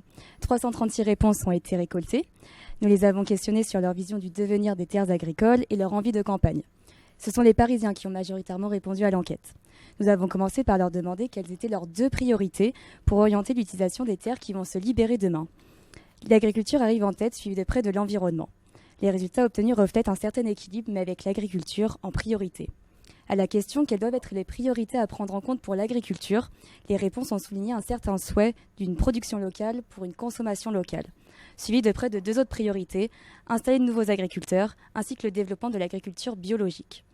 En ce qui concerne la question sur l'environnement, quelles sont les priorités à prendre en compte ? 2 items reviennent, protéger la biodiversité et préserver la ressource en eau. À la dernière question, quelles doivent être les priorités à prendre en compte pour le développement local, une réponse est prépondérante, créer des emplois de proximité. En résumé, on veut tout à côté de chez nous, travailler, habiter et consommer en proximité. Alors, qui sont les personnes qui ont répondu à cette enquête ? Pour 60% d'entre eux, ils ont un projet nécessitant de la terre à court ou moyen terme. En majorité, ce projet est à la fois personnel et professionnel, et pour 70% d'entre eux, il est en lien avec une activité agricole. Une très grande majorité veut venir vivre à la campagne. Ils indiquent que leur premier besoin pour réussir ce projet est de trouver de la terre. Merci Léa donc, pour cette présentation. On a fait rapidement parce qu'on a pris un petit peu de retard. Sylvie, vous avez eu entre les mains donc, les résultats de cette consultation.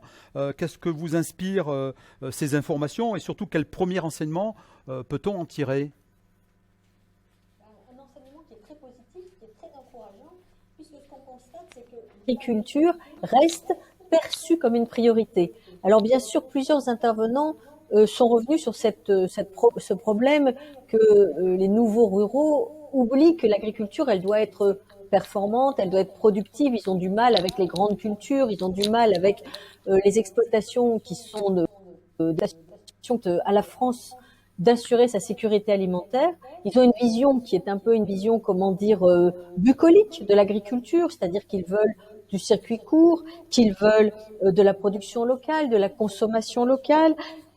Ils attachent beaucoup d'importance au bio, à la biodiversité, à des questions de l'eau, à la question de l'eau. Alors, ce sont des questions qui sont tout à fait légitimes. Il est tout à fait légitime aujourd'hui d'avoir envie que de plus en plus d'écologie soit injectée dans les territoires, mais il ne faut pas oublier, et je crois que ça a été un message très fort pendant ces 3 ateliers, c'est que l'agriculteur, dans la conduite de ses exploitations, peut être aussi un acteur extrêmement important pour la préservation de la biodiversité, pour la préservation de la ressource en eau, mais qu'il a besoin d'être soutenu, d'être accompagné, et puis aussi d'être d'une certaine façon protégé face à des idées reçues que l'opinion publique peut avoir sur les activités agricoles qui ne correspondent pas toujours à la réalité. Je crois que c'est très important, cette capacité de pouvoir mettre des gens autour d'une table et leur expliquer pour dénouer les nœuds de crispation, les tensions. C'est vraiment le rôle d'une organisation d'intérêt général qui est au service finalement de la préservation du foncier.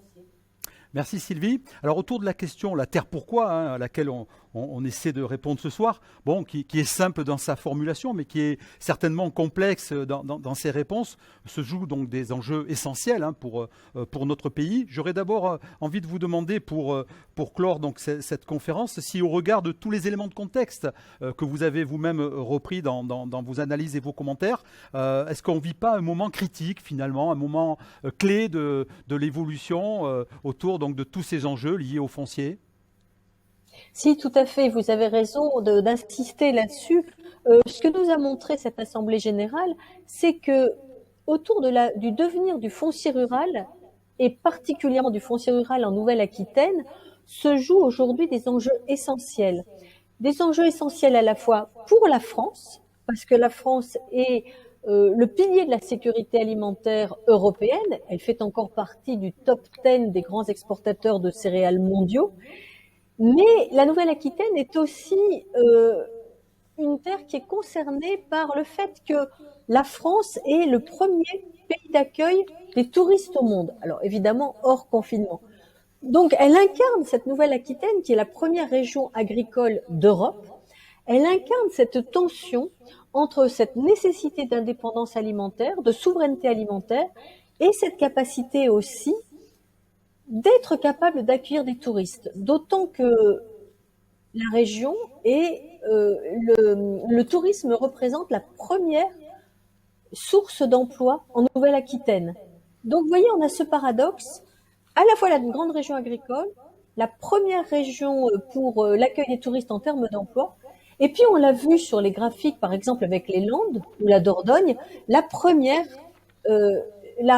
région en termes de superficie forestière. Et du coup, est-ce que vous parlez d'attractivité pour la Nouvelle-Aquitaine? Est-ce que cette attractivité ne risque pas, à vos yeux, se transformer très vite pour notre région en terre de convoitise, j'ai envie de dire, et si cela n'est pas déjà le cas d'ailleurs, s'agissant donc du foncier? Ben si, on l'a bien vu avec ces 3 tables rondes, il y a une triple convoitise aujourd'hui autour du foncier en Nouvelle-Aquitaine, une convoitise agricole, une convoitise résidentielle et une convoitise écologique. Alors, si vous voulez bien, je vais commencer évidemment par la convoitise agricole, parce que c'est la raison d'être initiale de la SAFER. Ce que nous ont rappelé les tables rondes, c'est que la moitié des agriculteurs vont partir en retraite lors de la prochaine décennie, que ceux qui restent ou qui s'installent ont besoin, pour conserver leur compétitivité, de disposer d'exploitations d'une taille critique suffisante pour pouvoir à la fois jouer sur les économies d'échelle, chercher de la valeur. Je vous rappelle qu'Emmanuel Macron nous a dit que nous ne pouvions pas déléguer le soin de nous nourrir. Les confinés ont rappelé la nécessité d'une agriculture performante. Les gens se sont à la fois précipités dans les supermarchés, on l'a vu sur les demandes de lait, de farine, mais ils se sont aussi précipités chez les producteurs agricoles de proximité. Ils ont redécouvert les magasins paysans. Donc, finalement, on se rend compte que la question de la souveraineté alimentaire, la question de l'indépendance alimentaire sont des nécessités pour la France et pour la Nouvelle-Aquitaine. La pandémie a été d'abord une pandémie de faim dans un grand nombre de pays. 100 millions de personnes, vous l'avez rappelé tout à l'heure, j'ai été présidente d'Action contre la faim, 100 millions de personnes aujourd'hui se sont ajoutées aux 800 millions de personnes qui souffrent de la faim dans le monde. Et en France, 1 million de pauvres sont venus s'ajouter aux 9 millions de pauvres qui déjà ne pouvaient pas faire 3 repas de qualité par jour. Et les organisations caritatives ont eu un travail absolument colossal, qu'il s'agisse des banques alimentaires, des restaurants du cœur, du secours populaire, du secours catholique. On se rend compte qu'il est absolument impératif de continuer à avoir une agriculture nourricière, une agriculture performante qui puisse nourrir les Français à la fois d'aliments de proximité qui étaient produits et élevés en France, mais qui soient aussi des aliments dont le prix reste accessible aux populations les plus pauvres. Et il faut en même temps que ces aliments répondent à des attentes qui sont très élevées de la part des Français. N'oubliez pas que le repas gastronomique français a été inscrit au patrimoine mondial de l'UNESCO. Qu'est-ce que nous voulons? Nous voulons des aliments qui soient à la fois de qualité, qui soient variés, qui soient accessibles à notre portefeuille et qui soient disponibles toute l'année. Alors la chance qu'on a en France, c'est qu'on a une agriculture qui reste familiale, qu'on a une agriculture qui est considérée comme l'une des plus durables au monde, suivant le magazine anglais The Economist. Donc ça veut dire que cette agriculture, il faut absolument la préserver. C'est elle seule, on l'a vu lors des tables rondes, qui maintient les territoires vivants. C'est elle qui évite la friche, l'embroussaillement. Dès qu'il y a une déprise rurale, vous avez parlé d'ailleurs des problèmes de déprise intérieure par opposition à l'attractivité du littoral, eh bien, quand il y a des agriculteurs, quelle que soit leur activité, eh bien, l'espace rural ne se ferme pas. La biodiversité se maintient, les paysages restent attractifs. Sylvie, vous réaffirmez avec une certaine force le caractère familial de l'agriculture française et son caractère durable. J'aurais envie de vous dire, pourtant, la bataille des modèles agricoles existe bel et bien. Quand on voit les prises de position dénonçant ici l'agriculture conventionnelle et ses pratiques, là, une industrialisation des activités agricoles, ces prises de position, elles sont récurrentes. Ça tendrait à opposer les modèles les uns aux autres ? Mais bien sûr, aujourd'hui, on a l'impression que seul le bio serait acceptable, que seuls les circuits courts seraient acceptables. En réalité, il faut associer les modèles et non les opposer, particulièrement dans une région comme la Nouvelle-Aquitaine où il y a de la place pour tous ces modèles. La moitié des agriculteurs vont partir en retraite. Comment permettre l'installation de nouveaux agriculteurs ou comment permettre la transmission des agricultures, des exploitations actuelles dans de meilleures conditions pour que ceux qui s'installent le fassent sans risque. Alors ça veut dire qu'il faut anticiper les départs, qu'il faut accompagner les installations, qu'il faut les rendre viables. On a entendu tout à l'heure le directeur général de la SAFER nous dire qu'il fallait assurer la garantie des fermages impayés, qu'il fallait assurer le stockage aussi du foncier. On retrouve finalement cette mission multidimensionnelle des SAFER avec cette préservation absolument stratégique, vitale de la terre dans une période où on sait que le gaspillage des terres, l'artificialisation des terres sont un véritable problème, non seulement à l'échelle nationale, mais particulièrement à l'échelle de certains départements. On l'a vu aux alentours des grandes villes, en Gironde par exemple, ou autour de La Rochelle. Donc il faut absolument maintenir le rôle nourricier de la France, le rôle nourricier de la terre. On sait bien que l'équivalent d'un département de bonnes terres agricoles est perdu tous les 7 ans. Il faut absolument pouvoir réagir contre cet abominable gâchis. Sylvie, vous avez récemment signé une tribune dans les colonnes du quotidien régional Oui. Sud-Ouest que vous avez intitulée Oui. On ne s'improvise pas paysan. S'agit-il d'une mise en garde à l'adresse des porteurs de projets eux-mêmes et des organisations comme la Chambre d'agriculture, la SAFER, qui sont en charge de leur accompagnement? Oui, c'est quelque chose d'important, c'est que finalement on se rend compte qu'aujourd'hui le foncier rural est l'objet d'une nouvelle attractivité. On parle de plus en plus d'exode urbain, vous l'avez dit tout à l'heure, plutôt que d'exode rural. C'est un phénomène vraiment nouveau qui a marqué les 5 dernières années, qui a été accéléré par les confinements. Alors, il y a une contradiction, c'est-à-dire qu'il faut à la fois permettre à tous de continuer à vivre, à pouvoir vivre sur place, mais aussi de pouvoir s'installer sur place. Et l'engouement pour les métiers de la terre, il est parfois, source d'ambiguïté. Parce que ceux qui s'installent, et on l'a vu que beaucoup sont hors cadre, beaucoup ne viennent pas du milieu agricole, eh bien, ils veulent mettre en œuvre des activités agricoles différentes. Ils veulent faire du circuit court, du bio, de la permaculture. Ils veulent s'installer dans des niches qui sont fortement créatrices de valeur ajoutée, les plantes à parfum, les petits élevages sous label.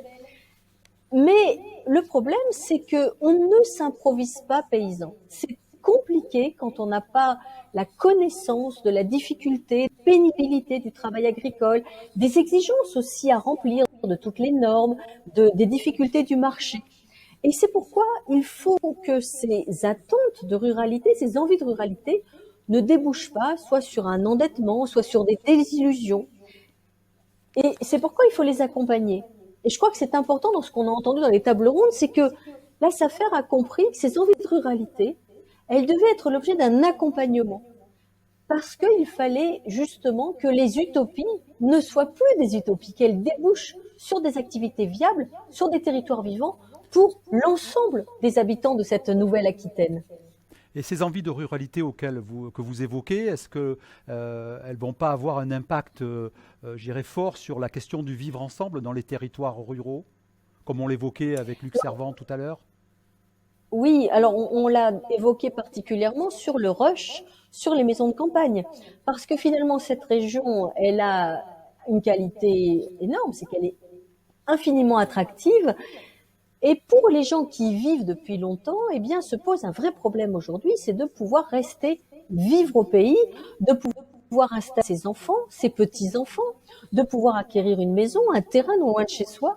Et il faut bien dire que c'est devenu une préoccupation, c'est devenu même une inquiétude, et même dans certaines régions particulièrement tendues, une colère.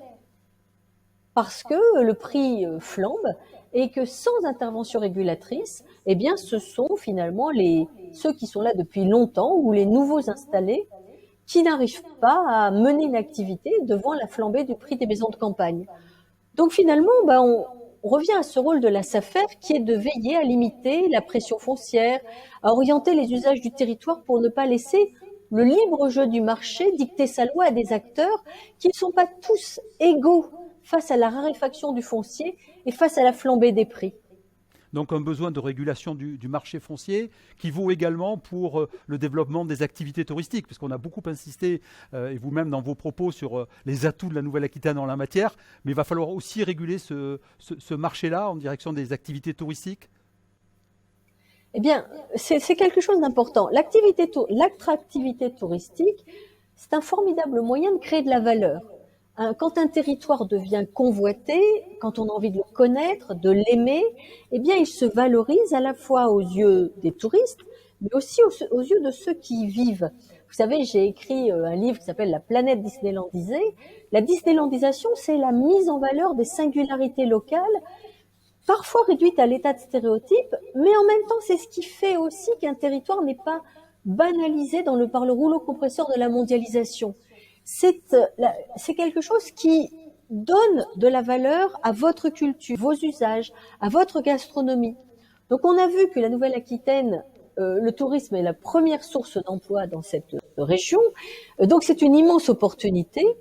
Surtout que les touristes, en fait, quand on leur demande ce qu'ils cherchent, ils veulent du vert, du zen et de l'authenticité. La Nouvelle-Aquitaine coche toutes les cases.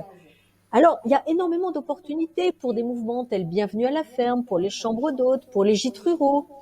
Mais attention, parce que le tourisme, on l'a bien vu lors des confinements, eh bien, c'est une activité saisonnière. Et c'est difficile quand on est à la campagne, parce qu'il y a l'hiver, parce qu'il y a des saisons mortes, c'est difficile d'en faire la première source de revenus. Donc, il faut vraiment, là encore, que les gens qui ont des projets d'installation touristique ne soient pas livrés à eux-mêmes.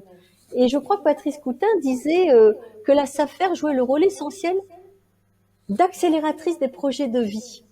Et ça, c'est une belle formule parce que finalement, on a tous envie de vivre à la campagne, mais il faut y vivre de façon durable.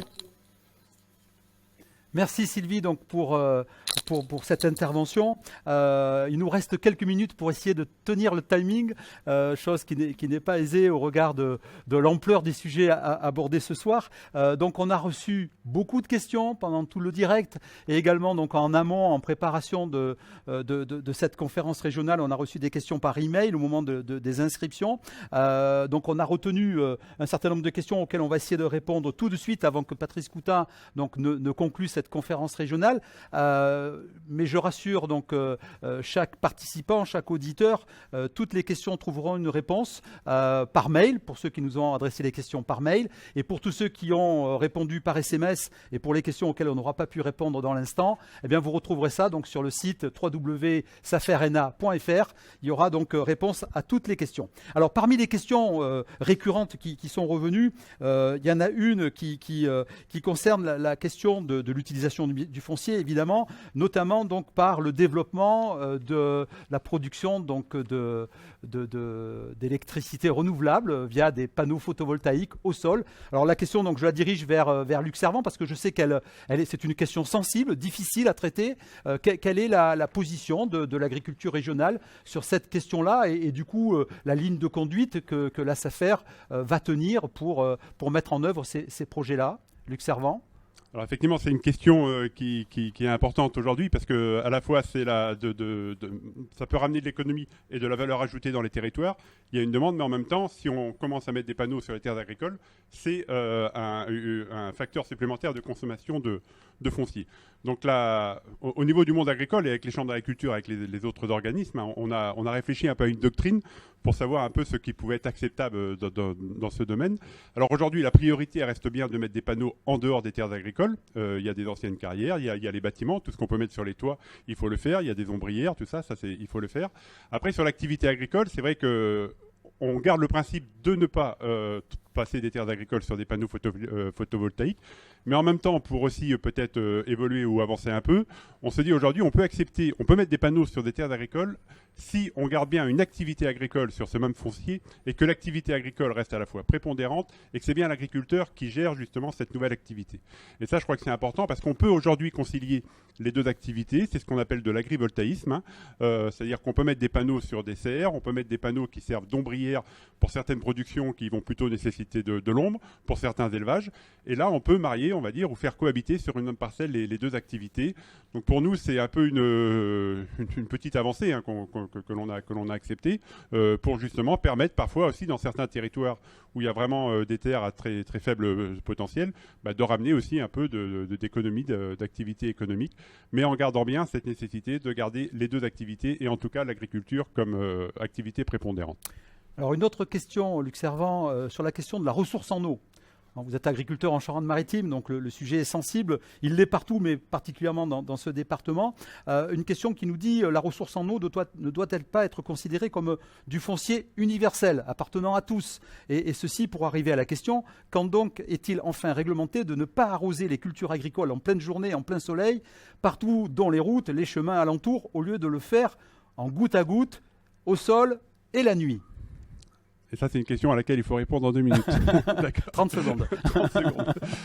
Donc, c'est sur la question de l'eau qui est cruciale justement par rapport à l'agriculture. Et aujourd'hui, si on parle du foncier, de la rareté du foncier, la question de l'eau, je crois, vient aussitôt après par rapport à l'activité agricole. Et je crois qu'il faut aujourd'hui, il faut reconnaître que l'eau est indispensable pour la production agricole, avec peut-être une gestion de la ressource de plus en plus difficile parce qu'il y a d'autres usages, d'autres besoins, et des sécheresses et un changement climatique. Et donc sur la première question, est-ce que l'eau doit être finalement un bien commun? Elle est un bien commun, c'est la loi qui le dit aujourd'hui. L'eau est un bien commun, mais en même temps, la loi dit qu'il faut pouvoir gérer l'eau pour répondre aux différents besoins, à ces différents usages, dans le cadre d'une gestion équilibrée. Et les différents usages, c'est les milieux, c'est la protection des milieux, mais c'est l'eau potable et c'est les activités économiques, dont l'agriculture. Et aujourd'hui, l'agriculture, on voit, a besoin de cette eau. Et quand on parle de diversification de production en circuits locaux, d'amener des nouvelles productions, et surtout par rapport à la souveraineté alimentaire, il faut absolument que l'eau que l'agriculture puisse bénéficier de l'eau. Donc on a tout un travail, on a toutes ces réflexions là-dessus pour arriver à cette gestion équilibrée. Il y a par rapport à dans les territoires où l'eau est en déséquilibre, où il y a trop de prélèvements par rapport à la disponibilité, on travaille là aussi sur des projets de territoire pour voir comment on peut faire évoluer les usages et moins prélever l'été et peut-être stocker de l'eau de l'hiver. On est aussi sur un territoire qui s'appelle Aquitaine, le pays de l'eau, et donc il y a quand même de l'eau, et donc il faut qu'on en stocke plus l'hiver quand elle est disponible pour la réutiliser l'été pour les différents usages et aussi pour avoir des milieux en meilleur état et anticiper le changement climatique. Sur la deuxième question par rapport à la gestion de l'irrigation au quotidien, alors là clairement il faut aussi qu'on fasse le ménage chez nous parce qu'on a aussi des collègues, mais ça on a des gestions aussi au niveau des bassins avec les agriculteurs. On a encore des collègues qui vont peut-être arroser les routes, effectivement, mais ça c'est comme des gens sur la route qui conduisent, effectivement certains conduisent très bien et d'autres moins bien. Et donc, on fait passer en permanence les messages. Attention quand même à ne pas gaspiller l'eau.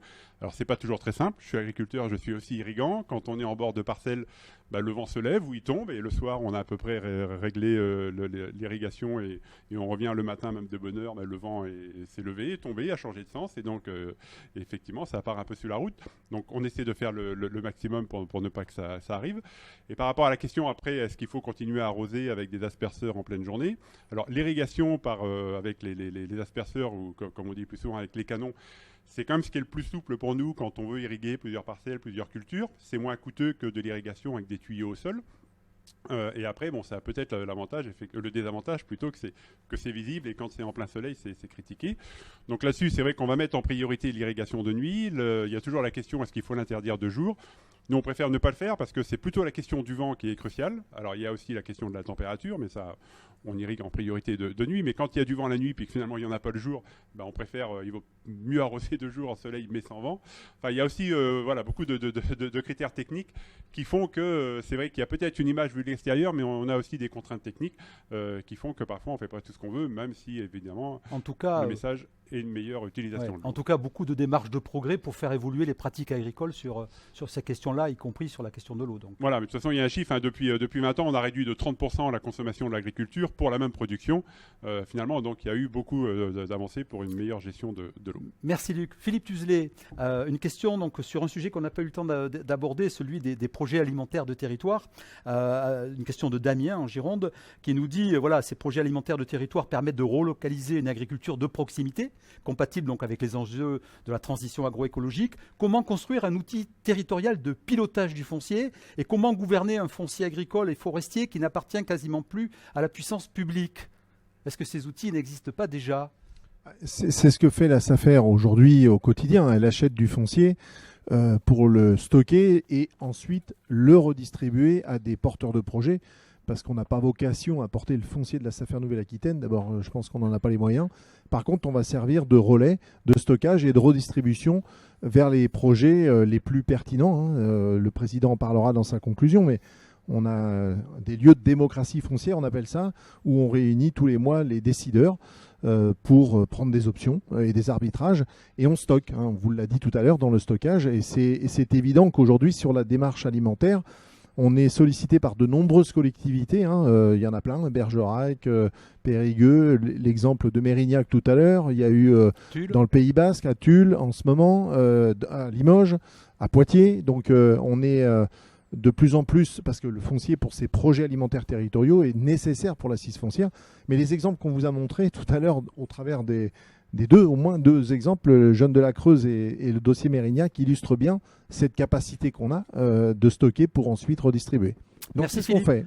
Merci Philippe Tuzelet. Roger Gervais, je reviens vers vous. Vous l'avez brièvement évoqué tout à l'heure, la question du zéro artificialisation nette. Est-ce que cette ambition qui apparaît louable finalement, s'agissant de préserver les espaces, est-ce que ça ne pourrait pas avoir un effet pervers qui pourrait accroître la désertification dans les espaces ruraux ? Précisément, là où il y a besoin de faire venir de nouvelles populations, de dynamiser les territoires. Non, on n'en est pas là encore, heureusement. Hein. On a encore, nous, on a construit un plan local d'urbanisme avec une grosse contrainte de limitation de consommation foncière, mais nous avons quand même prévu de pouvoir répondre aux besoins sur les 10 années qui viennent. Alors effectivement, des contraintes nouvelles apparaissent, essentiellement sur les zones commerciales, elles sont vraiment réelles, mais en ce qui concerne l'accueil de nouveaux habitants, pas encore, et en plus nous travaillons sur des nouveaux modes d'habitat et qui permettent justement de densifier cet habitat sans créer de contraintes. Et on n'en est pas sur la désertification non plus. Hein. Et je reviendrai sur ce qui vient d'être dit sur les les nombreuses missions croisées de la SAFER en ce qui concerne le foncier, et particulièrement à destination du plan alimentaire territorial. Nous nous inscrivons justement dans cette démarche. Et la SAFER, justement, peut apporter une réponse à des propriétaires ou exploitants qui vont prendre leur retraite, mais pas forcément tout de suite, d'ici plusieurs années. Et en fait, il suffit de s'engager sur cette période-là pour pouvoir, à la fin de cette période, récupérer les fonciers et les orienter justement sur ces productions qui répondront au plan, au projet alimentaire de territoire. Merci Roger Gervais. Une toute dernière question, et puis après on va laisser le soin à Patrice Coutin de conclure cette conférence régionale du foncier rural. Une question à l'adresse de Julien Rouget, le représentant des jeunes agriculteurs. C'est Pierre de Charente qui nous la pose. Il nous dit la chose suivante. Nous assistons actuellement à la constitution d'exploitations de plus en plus grandes, par achat progressif de surfaces disponibles. Le moment venu d'arrêter l'activité et de transmettre l'héritage à plusieurs enfants, sachant qu'aujourd'hui beaucoup ne veulent pas poursuivre l'activité du père, qui aura un budget pour acquérir des exploitations de plus en plus onéreuses, évidemment, parce que de plus en plus grandes. Est-ce que ça sera des Chinois? Est-ce que ça sera des groupes industriels? En tout cas, quel avenir pour nos terres agricoles et nos paysages bocagers? Cette question de l'agrandissement et de l'orientation du foncier qui se libère, on y revient. C'est une question qui revient souvent dans les discussions qu'on peut avoir, notamment avec les consommateurs. Et je pense que sur le sujet, il faut d'abord prendre un peu de hauteur. Quand on se compare aux autres pays, Europe et aux autres pays du monde, on a quand même une agriculture qui reste diversifiée et à taille humaine. Et ça, c'est le premier point à ne pas oublier quand même. Sur la question de la transmission en tant que telle, comme on le disait au cours de ces tables rondes, on a besoin d'accompagner encore mieux cette transmission et ces capitaux qui deviennent très importants, mais qui sont plus aussi liés à certaines filières qui ont des capitaux, notamment en élevage, en viticulture, plus que à la dimension en tant que telle de la surface foncière. Il faut mettre ça en parallèle avec d'autres choses. Sylvie Brunel parlait tout à l'heure d'un seuil critique en termes de foncier. Il ne faut pas oublier que les agriculteurs, s'ils sont présents sur le territoire, s'ils font vivre cette ruralité qu'on aime tant, c'est aussi et d'abord parce qu'ils gagnent leur vie. Et la question du revenu, elle est intimement liée, pour certains en tout cas, aussi à la quantité de foncier qu'ils peuvent avoir, pour une question de mutualisation, pour une question d'association, parce qu'il y a aussi une évolution dans les pratiques, dans les envies. On a envie de pouvoir partir en vacances, de pouvoir s'associer avec des gens et de pouvoir partager ce travail. Et enfin, je pense que sur cette question d'agrandissement, on en a parlé aussi vis-à-vis de ce défi qui est devant nous, avec 50% des agriculteurs qui vont partir à la retraite. Clairement, on a besoin d'accueillir plus de porteurs de projets, plus de hors-cadres familiaux aussi pour pouvoir renouveler ces générations. Mais pour autant, il faut être pragmatique. On n'est pas aujourd'hui en capacité, à l'instant T, de renouveler toutes les exploitations. Donc on y travaille et on va mettre encore un coup d'accélérateur. Mais je préfère que du foncier, moi personnellement en tant que jeune agriculteur, parte à un voisin et reste dans l'économie locale et continue à créer de la valeur ajoutée, plutôt qu'il ne parte, comme le disait Pierre, à des Chinois. Merci Julien pour cette toute dernière réponse. Je vais laisser le soin tout de suite à Patrice Coutin, le président de la SAFER Nouvelle-Aquitaine, de conclure cette conférence régionale du foncier rural. Bien, Patrice. Merci. Je dirais oui, la SAFER transforme les rêves en réalité. La SAFER, elle accompagne tous les porteurs de projets en milieu rural. L'accès au foncier est une des clés pour la réalisation de nombreux projets, qu'ils soient agricoles, artisanaux, de services résidentiels et à l'intérêt environnemental. tous sont importants pour la vitalité de nos territoires. On l'a entendu pendant les débats. Je retiens que la clé de la recherche des équilibres entre tous ces enjeux qui peuvent sembler contradictoires, c'est tout simplement sur 2 points. Premièrement, la concertation, s'écouter, se comprendre. Deuxièmement, la complémentarité. Travailler ensemble pour trouver des solutions gagnant-gagnant. Et là, eh bien, la SAFER est l'opérateur foncier capable de concilier et de mettre en œuvre cela. Alors pourquoi ? Pourquoi ? Tout d'abord, par rapport à son mode de gouvernance. La SAFER est un lieu de démocratie foncière, de concertation, de médiation.